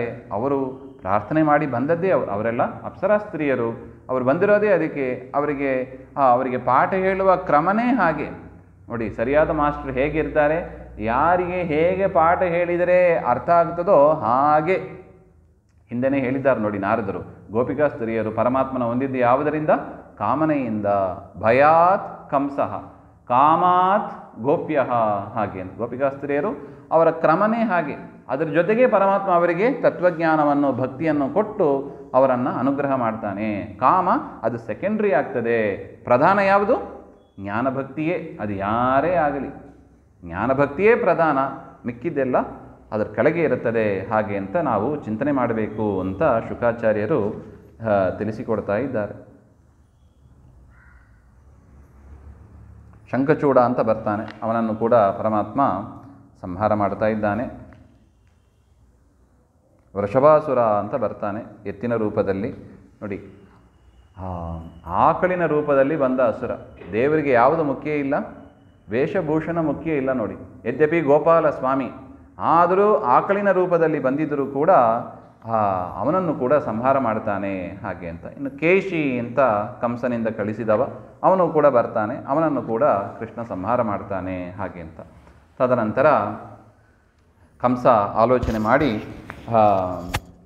ಕೃಷ್ಣನನ್ನೇ ಮಥುರಾಗೆ ಕಳಿಸಬೇಕು ಅಂತ ಹೇಳಿ ವಿಚಾರ ಮಾಡಿ ಅಕ್ರೂರನನ್ನು ಕಳಿಸ್ತಾ ಇದ್ದಾನೆ. ಅಕ್ರೂರನು ಕೂಡ ಮಥುರಾ ಪಟ್ಟಣಕ್ಕೆ ಬಂದು ಅಲ್ಲಿ ಮಾರನೇ ದಿವಸ ಕೃಷ್ಣನನ್ನು ಕರ್ಕೊಂಡು ಹೋಗ್ತಾನೆ. ಗೋಪಿಕಾಸ್ತ್ರೀಯರು ಬಿಟ್ಟಿಲ್ಲ, ಕೃಷ್ಣನ ಕರ್ಕೊಂಡು ಹೋಗಬಾರ್ದು ಅಂತ. ಇವರೆಲ್ಲ ಕೃಷ್ಣ ಮತ್ತು ಅಕ್ರೂರ ಬೆಳಿಗ್ಗೆ ಹೊರಟಿದ್ದ, ಬರುವಾಗಲೇ ಸಾಯಂಕಾಲ ಆಗಿತ್ತು. ಬಂದು ವಿಶ್ರಾಂತಿ ಮಾಡಿ ಕೃಷ್ಣನ ಜೊತೆಗೆ ಮಾತನಾಡಿದ. ಎಷ್ಟು ಉರುಳು ಸೇವೆ ಹಾಕ್ಕೊಂಡು ಬರ್ತಾನೆ ನೋಡಿ. ಕೃಷ್ಣನ ದರ್ಶನ ಆಗಬೇಕು ಅಂತ ಭಾರಿ ಉತ್ಸುಕದಿಂದ ಉರುಳು ಸೇವೆ ಹಾಕ್ಕೊಂಡು ಬಂದ. ಯಾಕೆ? ಕೃಷ್ಣನ ಪಾದ ಮೆಟ್ಟಿದ ಭೂಮಿ ಅದು. ಕೃಷ್ಣನ ಪಾದ ಹೆಜ್ಜೆಗಳು ಕಾಣಿಸ್ತಾ ಇತ್ತಂತ, ಶಂಖಚಕ್ರಾದಿಗಳು ಕಾಣಿಸ್ತಾ ಇದ್ದವು. ಅಂಥ ಪಾದ ನಾ ಹೇಗೆ ತುಳೀಲಿ ಹಾಗೆ ಅಂತ ಉರುಳು ಸೇವೆ ಹಾಕ್ಕೊಂಡು ಬಂದ ಮಹಾತ್ಮ ಅಂತ ಹೇಳ್ತಾರೆ ನೋಡಿ. ಭಕ್ತಿ ಹೇಗಿರುತ್ತದು ನೋಡಿ. ಈ ರೀತಿಯಾಗಿ ಮಾತಾಡ್ತಾ ಇದ್ದಾರೆ. ನಾಳೆ ಬೆಳಿಗ್ಗೆ ಹೊರಡೋಣ ಹಾಗೆ ಅಂತ. ಈ ವಿಚಾರ ಗೋಪಿಕಾಸ್ತ್ರೀಯರಿಗೆ ಗೊತ್ತಾಗೋಯ್ತು. ಕೃಷ್ಣ ಬೆಳಿಗ್ಗೆದ್ದು ಹೊರಡೋಣ ಅಂದ ಕೂಡಲೇ 4 ಗಂಟೆಗೆ ಕೃಷ್ಣನ ಮನೆ ಮುಂದೆ ಎಲ್ಲ ಗೋಪಿಕಾಸ್ತ್ರೀಯರು ಸೇರಿಬಿಟ್ರಂತೆ. ಕೃಷ್ಣ ಬಾಗಿಲು ತೆರೀತಾನೆ ಹೊರಡೋಣ ಅಂತ ಎಲ್ಲ ಗೋಪಿಕಾಸ್ತ್ರೀಯರು ನಿಂತ್ಕೊಂಡ್ಬಿಟ್ಟಿದ್ದಾರೆ, ಹೋಗಬಾರ್ದು ಹಾಗೆ ಅಂತ. ಅವ್ರನ್ನೆಲ್ಲ ಸಮಾಧಾನ ಮಾಡಿ ಪರಮಾತ್ಮ ತಾನು ಮುಂದಕ್ಕೆ ಹೋದ ಹಾಗೆ ಅಂತ. ಅಂದರೆ ಗೋಪಿಕಾಸ್ತ್ರೀಯರ ಭಕ್ತಿ ಆ ಕೃಷ್ಣನನ್ನು ಬಿಟ್ಟು ಇರಲಿಕ್ಕಾಗಲ್ಲ ನೋಡಿ ಅವರಿಗೆ.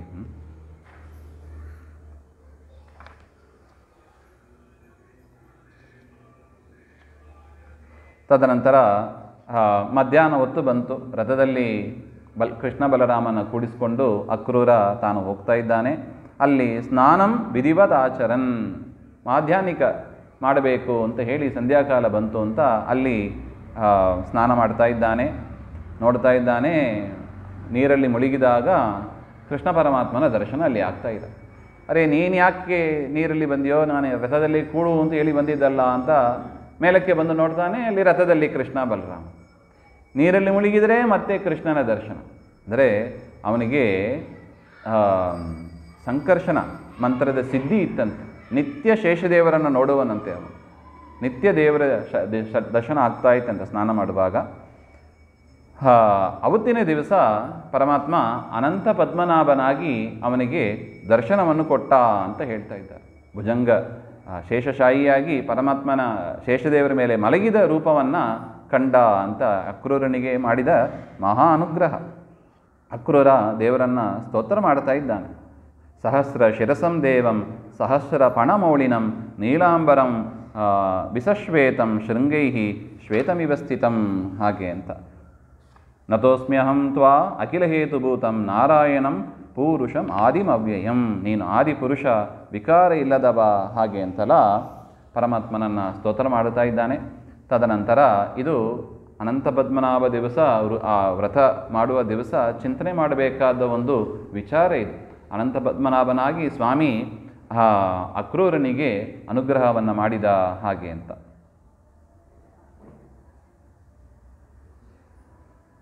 ತದನಂತರ ಮಧುರಾ ಪಟ್ಟಣಕ್ಕೆ ಹೋಗ್ತಾರೆ.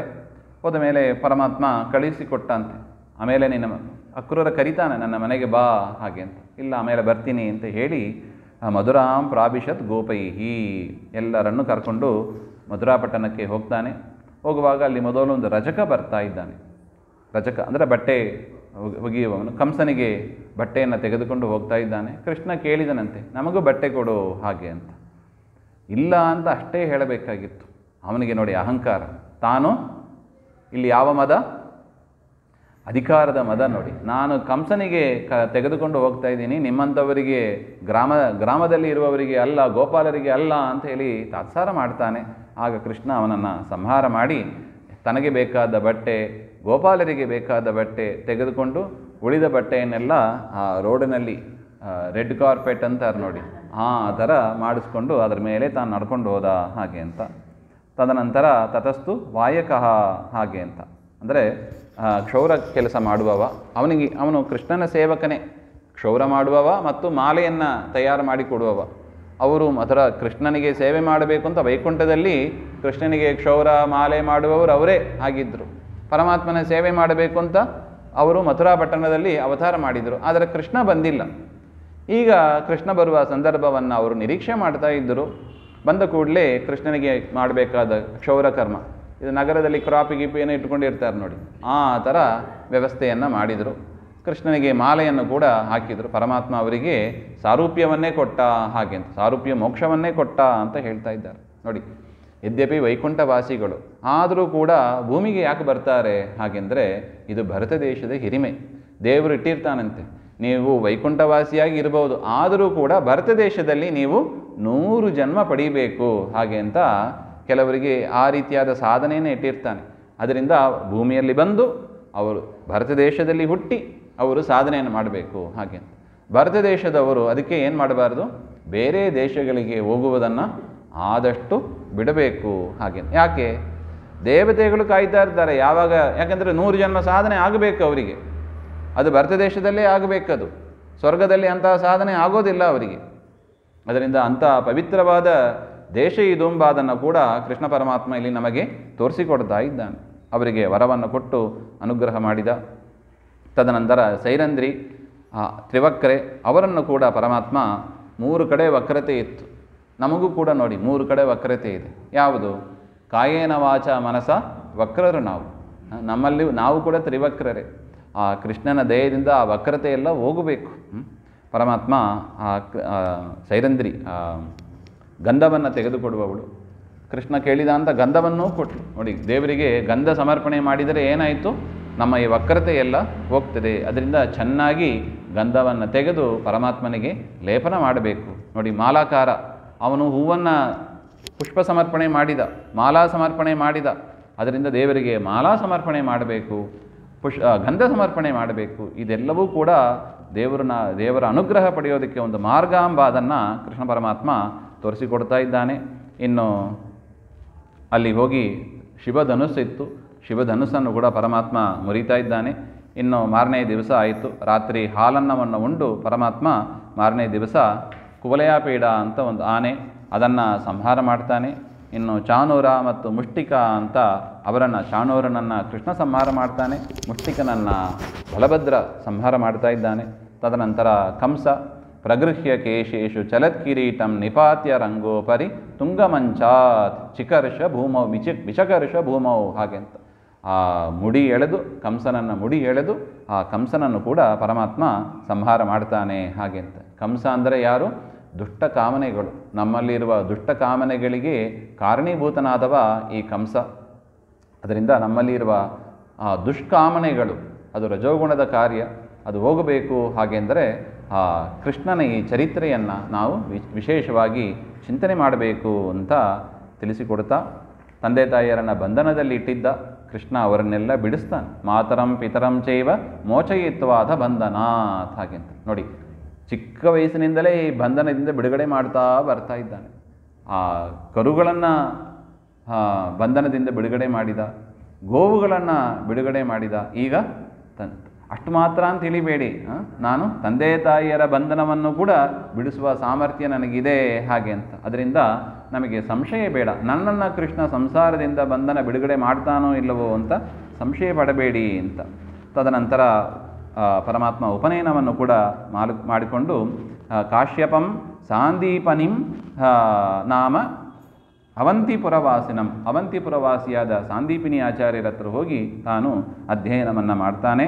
ಅಹೋರಾತ್ರೈ ಚತುಷ್ಷಷ್ಟ್ಯ ಸಂಯಾತೆ. ನೋಡಿ, ಒಂದು ಮಾಸ್ಟರ್ ಆಗಬೇಕು ಅಂದರೆ ಫಸ್ಟ್ ತಾನೇನಾಗಬೇಕು?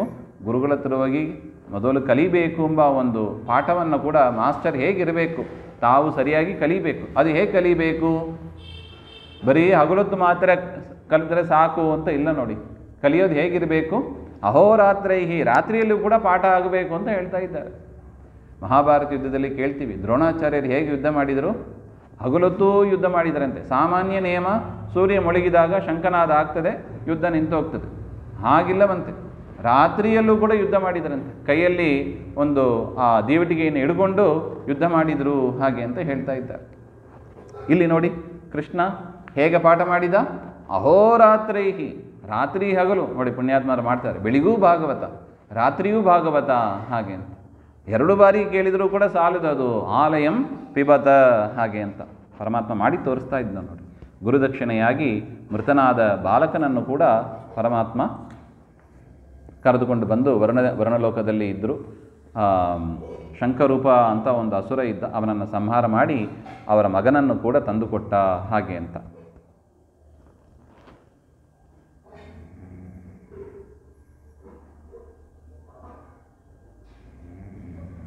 ಇದಾದ ಮೇಲೆ ಉದ್ಧಮನನ್ನು ಕಳಿಸ್ತಾನೆ. ಹೋಗಿ ನೀವು ಆ ಗೋಪಿಕಾ ಸ್ತ್ರೀಯರಿಗೆ ನನ್ನ ಸುದ್ದಿಯನ್ನು ಹೇಳಿ ಹಾಗೆ ಅಂತ.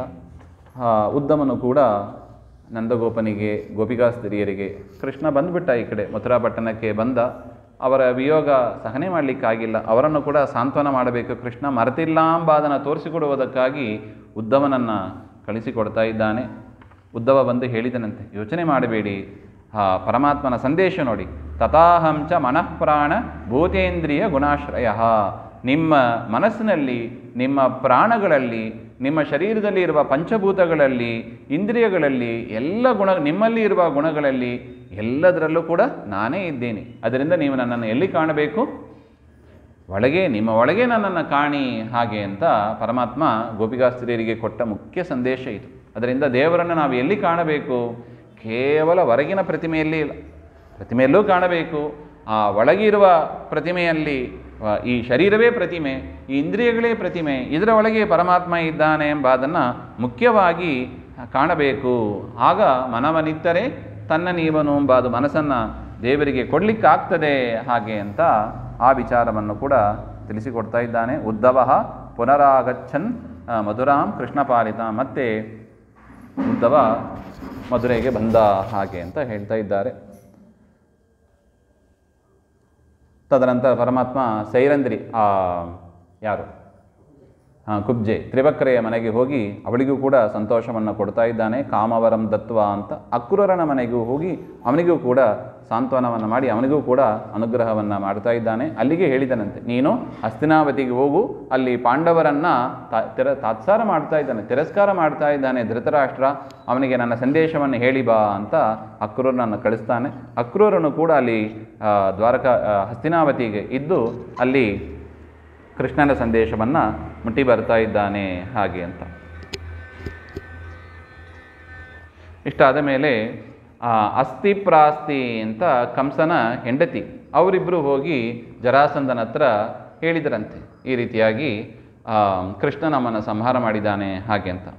ಈ ರೀತಿಯಾಗಿ ಇದು ಕೇಳಿದಾಗ ತನ್ನ ಮಗಳ ಇಬ್ಬರು ಮಕ್ಕಳು ಅವರ ದುಃಖ ಪರಿಹಾರ ಮಾಡುವುದಕ್ಕಾಗಿ ಪರಮಾತ್ಮ ಕೃಷ್ಣನನ್ನೇ ಸಂಹಾರ ಮಾಡಬೇಕು ಅಂತ ಹೇಳಿ ಅನೇಕ ಬಾರಿ ಬರ್ತಾನೆ. ಸುಮಾರು 18 ಬಾರಿ ಬರ್ತಾನಂತೆ. ಪ್ರತಿ ಬಾರಿಯೂ ಬರುವಾಗ 23 ಅಕ್ಷೋಹಿಣಿ ಸೈನ್ಯವನ್ನು ಕೂಡ ಕರೆದುಕೊಂಡು ಬರ್ತಾನೆ. ಕೃಷ್ಣ ಎಲ್ಲರನ್ನೂ ಸಂಹಾರ ಮಾಡೋದು. ಜರಾಸಂಧನನ್ನು ಮಾತ್ರ ಉಳಿಸೋದು. ಜರಾಸಂಧ ಮತ್ತೆ ಹೋಗಿ ದುಷ್ಟರನ್ನೆಲ್ಲ ಸಂಗ್ರಹ ಮಾಡ್ಕೊಂಡು ಬರೋದು. ನೋಡಿ ರಾಜನೀತಿ ನೋಡಿ. ತಾನಿದ್ದ ಕಡೆಯಲ್ಲೇ ಭೂಭಾರ ಹರಣವನ್ನು ಮಾಡಿದ ಮಹಾನುಭಾವ ಯೋಗೇಶ್ವರ ಕೃಷ್ಣ ಹಾಗೆ ಅಂತ ಕರ್ಕೊಂಬರ್ತಾನೆ. ಒಂದು ಸಮಯ ಕಾಲಯವನ ಅಂತ ಒಬ್ಬನನ್ನು ಕರ್ಕೊಂಬರ್ತಾನೆ. ಕೃಷ್ಣ ಅವನನ್ನು ಯುದ್ಧ ರಂಗವನ್ನು ಬಿಟ್ಟು ತಾನು ಓಡಿ ಹೋದಂತೆ. ಯುದ್ಧ ಮಾಡಲಿಲ್ಲ ಕೃಷ್ಣ, ಓಡಿ ಹೋಗ್ಬಿಟ್ಟ. ಓಡಿ ಹೋಗಿ ಬದ್ರಿ ಕ್ಷೇತ್ರದ ಹತ್ರ ಮುಚುಕುಂದ ಅಂತ ಒಬ್ಬ ಗುಹೆಯಲ್ಲಿ ಮಲಗಿದ್ದ. ಅವನ ಹತ್ರ ಕರ್ಕೊಂಡು ಹೋಗ್ತಾನೆ. ಅವನ ಮೇಲೆ ತನ್ನ ವಸ್ತ್ರವನ್ನು ಹಾಕಿಬಿಡ್ತಾನೆ. ಕಾಲಯವನ ಹಿಂದಗಡೆಯಿಂದ ಅಟ್ಟಿಸ್ಕೊಂಡು ಬರ್ತಾ ಇದ್ದಾನೆ. ಕೃಷ್ಣ ಸಿಗ್ತಾನೆ ಇಲ್ಲ ಕೈಗೆ. ಈ ಗುಹೆಯಲ್ಲಿ ಸೇರಿದ್ಯಾ ಅಂತ ಹೇಳಿ ಗುಹೆ ಒಳಗೆ ನೋಡ್ತಾನೆ. ಅಲ್ಲಿ ಮುಚುಕುಂದ ಮಲಗಿದ್ದಾನೆ. ಅವನ ಮೇಲೆ ಕೃಷ್ಣನ ಬಟ್ಟೆ ಇತ್ತು. ಓಡಿ ಬಂದು ಇಲ್ಲಿ ಮಲ್ಕೊಂಡಿದ್ಯಾ ಅಂತ ಕೃಷ್ಣ ಅಂತ ತಿಳಿದು ಅವನ ಪಾದದಿಂದ ಒದೀತಾನೆ. ಅವನು ಎದ್ದ ಕೂಡಲೇ ಮುಚುಕುಂದನಿಗೆ ಎಚ್ಚರ ಆಗೋಯಿತು. ಕೃಷ್ಣ ಬಚ್ಚಿಟ್ಕೊಂಡಿದ್ದಾನೆ ತನ್ನನ್ನು. ಇವನು ಮುಚುಕುಂದನನ್ನೇ ಕೃಷ್ಣ ಅಂತ ತಿಳಿದು ಪಾದದಿಂದ ಒದೀತಾನೆ. ನೋಡಿದರೆ ಅವನು ಕಣ್ಣು ಬಿಟ್ಟು ನೋಡ್ತಾನೆ. ಕಾಲಯವನ ಸುಟ್ಟು ಭಸ್ಮನಾದ. ಏನಿದು ಹಾಗೆಂದರೆ, ಅವನಿಗೆ ದೇವಾಸುರ ಯುದ್ಧದಲ್ಲಿ ಒಂದು ವರ ಇತ್ತು. ದೇವತೆಗಳ ಸಹಾಯ ಮಾಡಿ ಅವನು ಅಸುರರನ್ನೆಲ್ಲ ಸಂಹಾರ ಮಾಡಿದ್ದ. ಆಯಾಸ ಆಯಿತು ಅಂತ ದೇವತೆಗಳು ಕೇಳಿದರಂತೆ, ಏನು ಬೇಕು ನಿಮಗೆ? ನಾನು ಒಳ್ಳೆ ನಿದ್ದೆ ಮಾಡಬೇಕು ಹಾಗೆ. ಯಾರಾவது ಎಬ್ಬಿಸಿದರೆ ಅವರು ಸುಟ್ಟೋಗಬೇಕು ಅಂತ. ನೋಡಿ, ದೇವತೆಗಳು ವರ ಕೇಳಿದ ಮೇಲೆ ಇಲ್ಲ ಅಂತ ಹೇಳಲಿಕ್ಕೆ ಆಗೋದಿಲ್ಲ. ಕೊಟ್ಟು ಬಿಟ್ರು, ಆಯ್ತಪ್ಪ ತಗೋ ಅಂತ. ಅವರು ಹೋಗಿ ನಾರಾಯಣನ ಹತ್ರ ಪ್ರಾರ್ಥನೆ ಮಾಡಿದ್ದಾರಂತೆ. ನೋಡಪ್ಪ ಸ್ವಾಮಿ, ಹೋಗಿ ಇಂಥ ಸೇವೆ, ದೊಡ್ಡ ಸೇವೆ ಮಾಡಿದ್ದಾನೆ, ಏನು ಬೇಕು ಅಂತ ಕೇಳಿದರೆ ನಿದ್ದೆ ಬೇಕು ಅಂತ ಕೇಳ್ತಾ ಇದ್ದಾನೆ. ಇವನ ನಿದ್ದೆಯನ್ನು ಕೂಡ ಉಪಯೋಗಿಸಿ ನೀವು ಇವನ ಮೇಲೆ ಅನುಗ್ರಹ ಮಾಡಬೇಕು. ನೋಡಿ ಎಂತೆಂಥ ಕೆಲಸ ಮಾಡಬೇಕಾಗಿದೆ. ನೋಡಿ ಮಾಸ್ಟರ್ ಅಂದರೆ ಹೇಗಿರಬೇಕು, ಎಂಥ ಸ್ಟೂಡೆಂಟೇ ಆಗಿರಲಿ ಅವರನ್ನು ಕೂಡ ಸಾಧನೆ ಮಾರ್ಗದಲ್ಲಿ ಕರ್ಕೊಂಡು ಹೋಗಬೇಕು. ನೋಡಿ, ಇದು ಮಾಸ್ಟರ್ ಜವಾಬ್ದಾರಿ. ಅಧ್ಯಾಪಕರು ಹೇಗಿರಬೇಕು ಎಂಬ ಒಂದು ಪಾಠವನ್ನು ಕೃಷ್ಣ ತೋರಿಸಿಕೊಡ್ತಾ ಇದ್ದ. ನೋಡಿ, ಭಾಗವತದಲ್ಲಿ ಅಧ್ಯಾಪಕರಿಗೆ ಬೇಕಾಗಿರುವ ತುಂಬ ಸಂದೇಶಗಳು ಇದೆ. ಅಂಥ ಸ್ಟೂಡೆಂಟ್ಸು ಇರ್ತಾರೆ. ಏನು ಮಾಡಬೇಕು? ನಿನಗೆ ವಿದ್ಯೆ ಬರಲ್ಲ ಹೋಗುವಂತ ಓಡಿಸ್ಬಿಡ್ಬಾರ್ದು. ಮುಚುಕುಂದನಿಗೆ ಮೇಲೂ ಕೂಡ ಅನುಗ್ರಹ ಮಾಡಿ ಕಾಲಯವನನ್ನು ಕರ್ಕೊಂಬಂದು ಅಲ್ಲಿ ಸ್ವಲ್ಪ ನಮಗೆ ಶ್ರಮ ಅಂತ ಅನ್ನಿಸ್ತದೆ, ದೇವರಿಗೆ ಇದೆಲ್ಲವೂ ಲೀಲೆ. ಇದು ಕರ್ಕೊಂಬಂದ. ಮುಚುಕುಂದ ಕಣ್ಣು ಬಿಟ್ಟು ನೋಡ್ತಾನೆ, ಅವನು ಭಸ್ಮನಾದ. ಮಾಡಿ ಮುಚುಕುಂದ ಮತ್ತೆ ಆಗ ಅವನಿಗೆ ದುಃಖ ಆಯಿತು. ನಿದ್ದೆ ಮಾಡಿ ಕಳ್ಕೊಂಡ್ಬಿಟ್ಟಲ್ಲ ಹಾಗೆ ಅಂತ ಕೃಷ್ಣನ ಹತ್ರ ವರವನ್ನು ಕೇಳ್ತಾನೆ. ಬದರಿಗೆ ಹೋಗಿ ವಿಶೇಷ ತಪಸ್ಸನ್ನು ಆಚರಣೆ ಮಾಡಿ ಪರಮಾತ್ಮನ ಪಾದಾರವಿಂದವನ್ನೇ ಸೇರ್ತಾನೆ ಹಾಗೆ ಅಂತ. ನೋಡಿ, ಅಧ್ಯಾಪಕರಾಗಿ ಹೇಗೆ ಪರಮಾತ್ಮ ಅವರಿಗೆ ಬೇರೆ ಬೇರೆ ಬೇರೆ ಬೇರೆ ರೀತಿಯಾದ ಟೀಚಿಂಗ್, ಎಲ್ಲರಿಗೂ ಒಂದೇ ಥರ ಪಾಠ ಹೇಳಿಕೊಡುವ ಕ್ರಮ ಇಲ್ಲ ನೋಡಿ ನಮ್ಮ ದೇವರಲ್ಲಿ. ಈ ರೀತಿಯಾಗಿ ಮಾಡಿದ ಹಾಗೆ ಅಂತ ಮತ್ತೆ ದ್ವಾರಕಾಗೆ ಬಂದು ಉಳಿದ ಸೈನ್ಯವನ್ನೆಲ್ಲ ಕೂಡ ಸಂಹಾರ ಮಾಡಿದ ಹಾಗೆ ಅಂತ. ಇನ್ನು ಮುಂದೆ ಪಾಂಡವರು ರಾಜಸೂಯ ಯಾಗ ಮಾಡಬೇಕು ಅಂತ ಕರೀತಾರೆ. ಆ ರಾಜಸೂಯ ನೆಪದಲ್ಲಿ ಜರಾಸಂಧನನ್ನು ಕೂಡ ಭೀಮನಿಂದ ಪರಮಾತ್ಮ ಸಂಹಾರ ಮಾಡ್ತಾ ಇದ್ದಾನೆ. ಆ ಸಂದರ್ಭದಲ್ಲಿ ತತ್ಪೂರ್ವದಲ್ಲೇ ರುಕ್ಮಿಣಿ ದೇವಿ ಪತ್ರ ಬರೆದು ಕಳಿಸ್ತಾಳೆ. ಜರಾಸಂಧ ಅವನೆಲ್ಲ ವಿಚಾರ ಮಾಡಿದರಂತೆ, ರುಕ್ಮಿಣಿಯನ್ನು ಶಿಶುಪಾಲನಿಗೆ ಕೊಟ್ಟು ಮದುವೆ ಮಾಡಬೇಕು ಹಾಗೆ ಅಂತ. ನೋಡಿ, ಹರಿಚಿತ್ತ ಸತ್ಯ, ನರಚಿತ್ತಕ್ಕೆ ಬಂದದ್ದು ಲವಲೇಸು ನಡೆಯದು. ನಮಗೆ ಇದು ಅರ್ಥ ಆಗಬೇಕು ಅಂದರೆ ಈ ಭಾಗವತ ಕೇಳಬೇಕು. ಜರಾಸಂಧ ಎಷ್ಟು ಪ್ರಯತ್ನ ಪಡ್ತಾನೆ, ರುಕ್ಮಿಣಿಯನ್ನು ಕೊಡಬೇಕು ಹಾಗೆ ಅಂತ. ಶಿಶುಪಾಲನಿಗೆ ಕೊಟ್ಟು ಅವನ ತನ್ನ ಮಗ ಅಂತ ಬೆಳೆಸ್ಕೊಂಡು ಬಂದಿದ್ದ ಶಿಶುಪಾಲನನ್ನು. ಆದರೂ ಕೂಡ ಕೃಷ್ಣನಿಗೆ ಪತ್ರ ಬರೆದು ಕಳಿಸ್ತಾಳೆ. ಕೃಷ್ಣನು ಬಂದು ಎಲ್ಲರನ್ನೂ ಕೂಡ ಸೋಲಿಸಿ ಆ ರುಕ್ಮಿಣಿಯನ್ನು ದ್ವಾರಕಾಪಟ್ಟಣಕ್ಕೆ ಕರ್ಕೊಂಡು ಬಂದು ಶುಭ ಮುಹೂರ್ತದಲ್ಲಿ ರುಕ್ಮಿಣಿಯನ್ನು ಕೂಡ ಮದುವೆ ಆಗ್ತಾನೆ ಹಾಗೆ ಅಂತ ಇದೆ.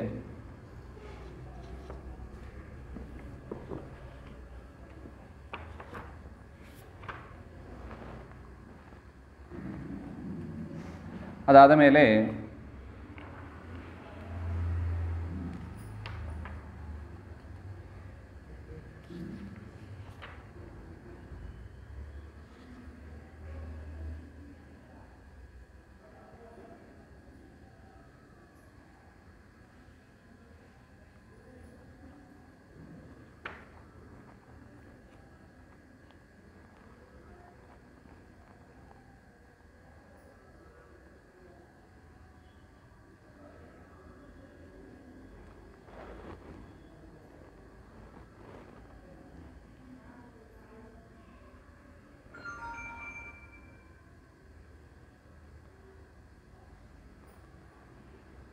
ಆ ಸಂದರ್ಭದಲ್ಲಿ ರುಕ್ಮಿಣಿಯನ್ನು ಪಾಣಿಗ್ರಹ ಮಾಡುವ ಸಂದರ್ಭದಲ್ಲಿ ಶಿಶುಪಾಲ ಮುಂತ ಎಲ್ಲರನ್ನೂ ಕೂಡ ಬಲರಾಮದೇವರು ಸೋಲಿಸ್ತಾರೆ ಹಾಗೆ ಅಂತ. ತದನಂತರ ಸತ್ರಾಜಿತ್ ಅಂತ ಅವನೊಬ್ಬ ಯಾದವ ಇದ್ದ. ಅವನು ಸ್ಯಮಂತಕ ಮಣಿಯನ್ನು ಪಡೆದಿದ್ದ ಸೂರ್ಯನನ್ನು ಉಪಾಸನೆ ಮಾಡಿ. ಕೃಷ್ಣ ಕೇಳಿದನಂತೆ, ಆ ಮಣಿ ನನಗೆ ಕೊಡು ಹಾಗೆ ಅಂತ. ಅವನು ಕೊಡಲ್ಲ ಅಂತ. ನೋಡಿ, ಇದೇನು ಲೋಭ ಅಥವಾ ಸಂಪತ್ತಿನ ಮದ. ಸಂಪತ್ತಿನ ಮದದಿಂದ ಏನು ಮಾಡಿಬಿಡ್ತೀವಿ, ಕೃಷ್ಣ ಬಂದು ಕೇಳಿದರೂ ಕೂಡ ಕೊಟ್ಟಿಲ್ಲ. ಕೃಷ್ಣನಿಗೆ ಅದೇನು ಬೇಕಾಗಿಲ್ಲ, ಆದರೂ ಕೂಡ ಇವನಲ್ಲಿ ಇರುವ ಲೋಭವನ್ನು ತೋರಿಸಿಕೊಡಬೇಕಾಗಿದೆ ಎಂಬ ಒಂದು ದೃಷ್ಟಿಯಿಂದ ಕೊಟ್ಟಿಲ್ಲ. ಆಯಿತು ಅಂತ ಕೃಷ್ಣನ ಬಿಟ್ಟುಬಿಟ್ಟ. ಅವನು ತನ್ನ ತಮ್ಮನಿಗೆ ಕೊಟ್ಟಿದ್ದ. ತಮ್ಮ ಅದನ್ನು ಹಾಕ್ಕೊಂಡು ಹೋಗ್ತಾನೆ.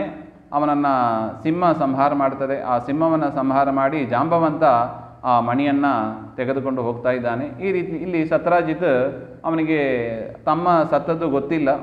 ಕೃಷ್ಣನೇ ಏನೋ ಮಾಡಿ ಅಪಹಾರ ಮಾಡ್ಕೊಂಡ್ಬಿಟ್ಟಿದ್ದಾನೆ ಮಣಿಯನ್ನು ಹಾಗೆ ಅಂತ ಕೃಷ್ಣನ ಮೇಲೆ ಅಪವಾದವನ್ನು ಹಾಕ್ತಾನೆ. ಕೃಷ್ಣ ಅಪವಾದವನ್ನು ಪರಿಹಾರ ಮಾಡ್ಕೋಬೇಕು ಅಂತ ಲೋಕಕ್ಕೆ ತೋರಿಸಿಕೊಡಬೇಕಾಗಿದೆ. ಅದರಿಂದ ಕಾಡಿಗೆ ಹೋಗಿ ಅಲ್ಲಿ ಸಿಂಹವನ್ನು, ಸತ್ತಿದ್ದ ಸಿಂಹವನ್ನು ನೋಡ್ತಾನೆ. ಅಲ್ಲಿ ಕರಡಿಯ ಪಾದಚಿಹ್ನೆಗಳಿತ್ತು. ಅದನ್ನು ನೋಡಿಕೊಂಡು ಆ ಗುಹೆ ಒಳಗೆ ಹೋಗಿ ಆ ಜಾಂಬವಂತನ ಜೊತೆಗೆ ಯುದ್ಧ ಮಾಡಿ ಅವನಿಗೂ ಕೂಡ ಅನುಗ್ರಹ ಮಾಡಿ ಜಾಂಬವಂತ ಆ ಮಣಿಯನ್ನು ತನ್ನ ಮಗಳಾದ ಜಾಂಬವತಿಯನ್ನು ಕೂಡ ಕೊಟ್ಟು ಕೃಷ್ಣನಿಗೆ ಮದುವೆ ಮಾಡ್ತಾರೆ. ಈ ರೀತಿಯಾಗಿ ಬಂದು ಮಣಿಯನ್ನು ಸ್ಯಮಂತಕ ರಾಜನ ಹತ್ರ ಕೊಟ್ಟಾಗ ಅವನಿಗೆ ನಾಚಿಕೆ ಆಯ್ತಂತೆ. ಸುಮ್ಮನೆ ವೃಥಾ ಅಪವಾದ ಹಾಕಿದೆ ಕೃಷ್ಣನ ಮೇಲೆ ಹಾಗೆ ಅಂತ ಅವನು ಪಶ್ಚಾತ್ತಾಪ ಪಡ್ತಾನೆ. ತನ್ನ ಮಗಳಾದ ಸತ್ಯಭಾಮೆಯನ್ನು ಕೂಡ ಕೊಟ್ಟು ಕೃಷ್ಣನಿಗೆ ಮದುವೆ ಮಾಡ್ತಾನೆ. ಈ ರೀತಿಯಾಗಿ ನೋಡಿ, ಕೃಷ್ಣನಿಗೆ ಜಾಂಬವತಿಯೂ ಸಿಕ್ಕಿದ್ರು, ಸತ್ಯಭಾಮೆಯೂ ಸಿಕ್ಕಿದ್ರು, ಮಣಿಯೂ ಸಿಕ್ತು ಹಾಗೆ ಅಂತ. ಇದು ಕೃಷ್ಣನ ಯೋಗ ಸಾಮರ್ಥ್ಯ ಹಾಗೆ ಅಂತ. ಇನ್ನು ಪರಮಾತ್ಮ ಹಸ್ತಿನಾವತಿಗೆ ಹೋದಾಗ ಅರ್ಜುನನ ಜೊತೆಗೆ ಅಲ್ಲಿ ಕಾಳಿಂದಿಯನ್ನು ದರ್ಶನ ಮಾಡ್ತಾನೆ. ಅಲ್ಲಿಯೇ ದ್ವಾರಕೆಗೆ ತಂದು ಕಾಳಿಂದಿಯನ್ನು ಕೂಡ ವಿವಾಹ ಮಾಡ್ತಾನೆ. ತದನಂತರ ಮಿತ್ರವಿಂದ ಹಾಗೆ ಅಂತ ನೀಲ ಇವರನ್ನೆಲ್ಲ ಕೂಡ ಪರಮಾತ್ಮ ತಾನು ಮದುವೆಯಾಗ್ತಾನೆ. ಮತ್ತು ನರಕಾಸುರ ಅವನ ಪ್ರಾಗ್ಜ್ಯೋತಿಷಪುರಕ್ಕೆ ಹೋಗಿ ಅಲ್ಲಿ ನರಕಾಸುರ ಅವನ ಮಂತ್ರಿ ಮುರ ಅಂತ ವೈರಿ, ಮುರ ಅಂತ ಅವನ ಪರಮಾತ್ಮನ ದ್ವೇಷಿ, ಅವನನ್ನು ಕೂಡ ಸಂಹಾರ ಮಾಡಿ ಪರಮಾತ್ಮನಿಗೆ ಮುರಾರಿ ಅಂತ ಹೆಸರು ಬಂತು. ಅಲ್ಲಿ ನರಕಾಸುರನನ್ನು ಕೂಡ ಸಂಹಾರ ಮಾಡಿ ಅವನ ಅಪಹರಿಸಿ ಬಂದ ಅದಿತಿ ದೇವತೆಯ ಕಿವಿ ಓಲೆ ಅದನ್ನು ಅಪಹಾರ ಮಾಡ್ಕೊಂಡು ಬಂದಿರ್ತಾನೆ. ಅದನ್ನು ತೆಗೆದುಕೊಂಡು ಹೋಗಿ ತನ್ನ ತಾಯಿ ಅದಿತಿ ದೇವಿ ಹತ್ರ ಕೊಟ್ಟು ಸತ್ಯಭಾಮೆ ಜೊತೆಗೆ ಪರಮಾತ್ಮ ಸ್ವರ್ಗಲೋಕಕ್ಕೆ ಹೋಗ್ತಾನೆ. ಹೋಗಿ ಅಲ್ಲಿ ಅದಿತಿ ಮಾತೆಗೆ ಆ ನರಕಾಸುರ ಅಪಹರಿಸಿಕೊಂಡು ಹೋಗಿದ್ದ ಆ ಕಿವಿ ಓಲೆಯನ್ನು ಕೊಟ್ಟು ಅವರನ್ನು ಕೂಡ ಅನುಗ್ರಹ ಮಾಡ್ತಾನೆ. ಆ ಸಂದರ್ಭದಲ್ಲಿ ದೇವತೆಗಳಿಗೆ ಅಸುರಾವೇಶ ಆಗ್ತದೆ. ಅವರೆಲ್ಲರೂ ಕೂಡ ಕೃಷ್ಣನ ಮೇಲೆ ಅಟ್ಯಾಕ್ ಮಾಡ್ತಾರೆ. ಯಾಕೆ ಹಾಗೆಂದರೆ ಅಲ್ಲಿ ಪಾರಿಜಾತ ವೃಕ್ಷ ಇತ್ತು. ಆ ಪಾರಿಜಾತವನ್ನು ಕೃಷ್ಣ ತಾನು ಗರುಡನ ಮೇಲೆ ಇಟ್ಟು ತೆಗೆದುಕೊಂಡು ಹೋಗ್ತಾ ಇದ್ದಾನೆ. ಇದು ದೇವಲೋಕಕ್ಕೆ ಸೇರಿದ್ದು ಹಾಗೆ ಅಂತ. ನೋಡಿ, ಲೋಭ. ಸ್ಯಮಂತಕ ಮಣಿದು ಒಂದು ಲೋಪ ಅಂತ ಆದರೆ ಅಲ್ಲಿ ಪಾರಿಜಾತ ವೃಕ್ಷದ ಒಂದು ಲೋಭ. ಇದು ದೇವಲೋಕಕ್ಕೆ ಸಂಬಂಧಪಟ್ಟದ್ದು, ನಮಗೆ ಸಂಬಂಧಪಟ್ಟದ್ದು ಅಂತ ಇಂದ್ರಾದಿ ದೇವತೆಗಳು. ಆ ಇಂದ್ರನಿಗೆ ಬೆಂಬಲವಾಗಿ ಅಷ್ಟದಿಕ್ಪಾಲಕರು, ಲೋಕಪಾಲಕರು ಯಾರಿದ್ದಾರೆ? ಯಮ, ವರುಣ, ಕುಬೇರ, ರುದ್ರ ಎಲ್ಲರೂ ಕೂಡ ಎಲ್ಲರಿಗೂ ಕಲಿಯಾವೇಶ ಆಗಿದ್ದ ಸಂದರ್ಭದಲ್ಲಿ ಕೃಷ್ಣನ ಜೊತೆಗೆ ಯುದ್ಧ ಮಾಡ್ತಾರೆ. ಕೃಷ್ಣ ಅವರನ್ನೆಲ್ಲ ಸೋಲಿಸಿಬಿಡ್ತಾನೆ, ಕೃಷ್ಣ ಮತ್ತು ಸತ್ಯಭಾಮೆ. ಈ ರೀತಿಯಾಗಿ ಅವರಿಗೆ ಬಂದ ಆ ಒಂದು ನೋಡಿ, ಮಾಸ್ಟ್ರು ಏನು ಮಾಡ್ತಾರೆ, ಭೂಮಿಯಲ್ಲಿ ಇದ್ದರೂ ಸರಿ ದೇವಲೋಕಕ್ಕೆ ಹೋಗಿ ಟ್ರೀಟ್ಮೆಂಟ್ ಕೊಡಬೇಕು ಅಂದರೆ ಕೊಟ್ಟೇ ಬರ್ತಾರೆ ನೋಡಿ. ಅವರಲ್ಲಿದ್ದ ಕಲಿಯಾವೇಶವನ್ನು ಓಡಿಸಿ ಸರಿಯಾದ ಜ್ಞಾನ ಬರುವಂತೆ ಮಾಡಿದ ಹಾಗೆ ಅಂತ. ಆಗ ಇಂದ್ರ ಬಂದು ಶರಣಾಗತನಾಗಿ ಕ್ಷಮೆಯಾಚನೆಯನ್ನು ಮಾಡ್ತಾ ಇದ್ದಾನೆ. ಇನ್ನು ಪರಮಾತ್ಮ ತಾನು ಕೈಲಾಸ ಯಾತ್ರೆಗೆ ಅಂತ ಹೊರಡ್ತಾನೆ. ಯಾಕೆ? ಮಕ್ಕಳಾಗಬೇಕು ಅಂದರೆ ಏನು ಮಾಡಬೇಕು? ರುದ್ರದೇವರ ಅನುಗ್ರಹ ಪಡ್ಕೋಬೇಕು ಹಾಗೆಂಬ ಅದನ್ನು ಲೋಕಕ್ಕೆ ತೋರಿಸಿಕೊಡುವುದಕ್ಕಾಗಿ ಯಾತ್ರೆಯನ್ನು ಮಾಡ್ತಾನೆ. ಪ್ರದ್ಯುಮ್ನ ಎನ್ನುವವನನ್ನು ಕೂಡ ಮಗನಾಗಿ ಪಡೀತಾನೆ. ರುಕ್ಮಿಣಿಯಲ್ಲಿ ಪ್ರದ್ಯುಮ್ನ, ಚಾರುದೇಶನ ಹಾಗೆ ಅಂತೆಲ್ಲ ಮಕ್ಕಳನ್ನಾಗಿ ಪಡೆಯುತ್ತಾನೆ ಹಾಗೆ ಅಂತ.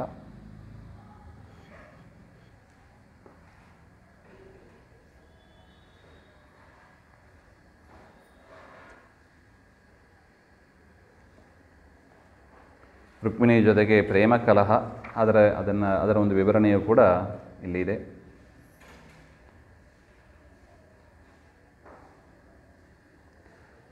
ಇದರ ಮಧ್ಯದಲ್ಲಿ ಕೃಷ್ಣ ಅಶ್ವಮೇಧ ಯಾಗವನ್ನು ಮಾಡ್ತಾ ಇದ್ದಾನೆ. ಒಂದು ದಿನದ ಅಶ್ವಮೇಧ ಯಾಗ ಅಂತ ಅದು.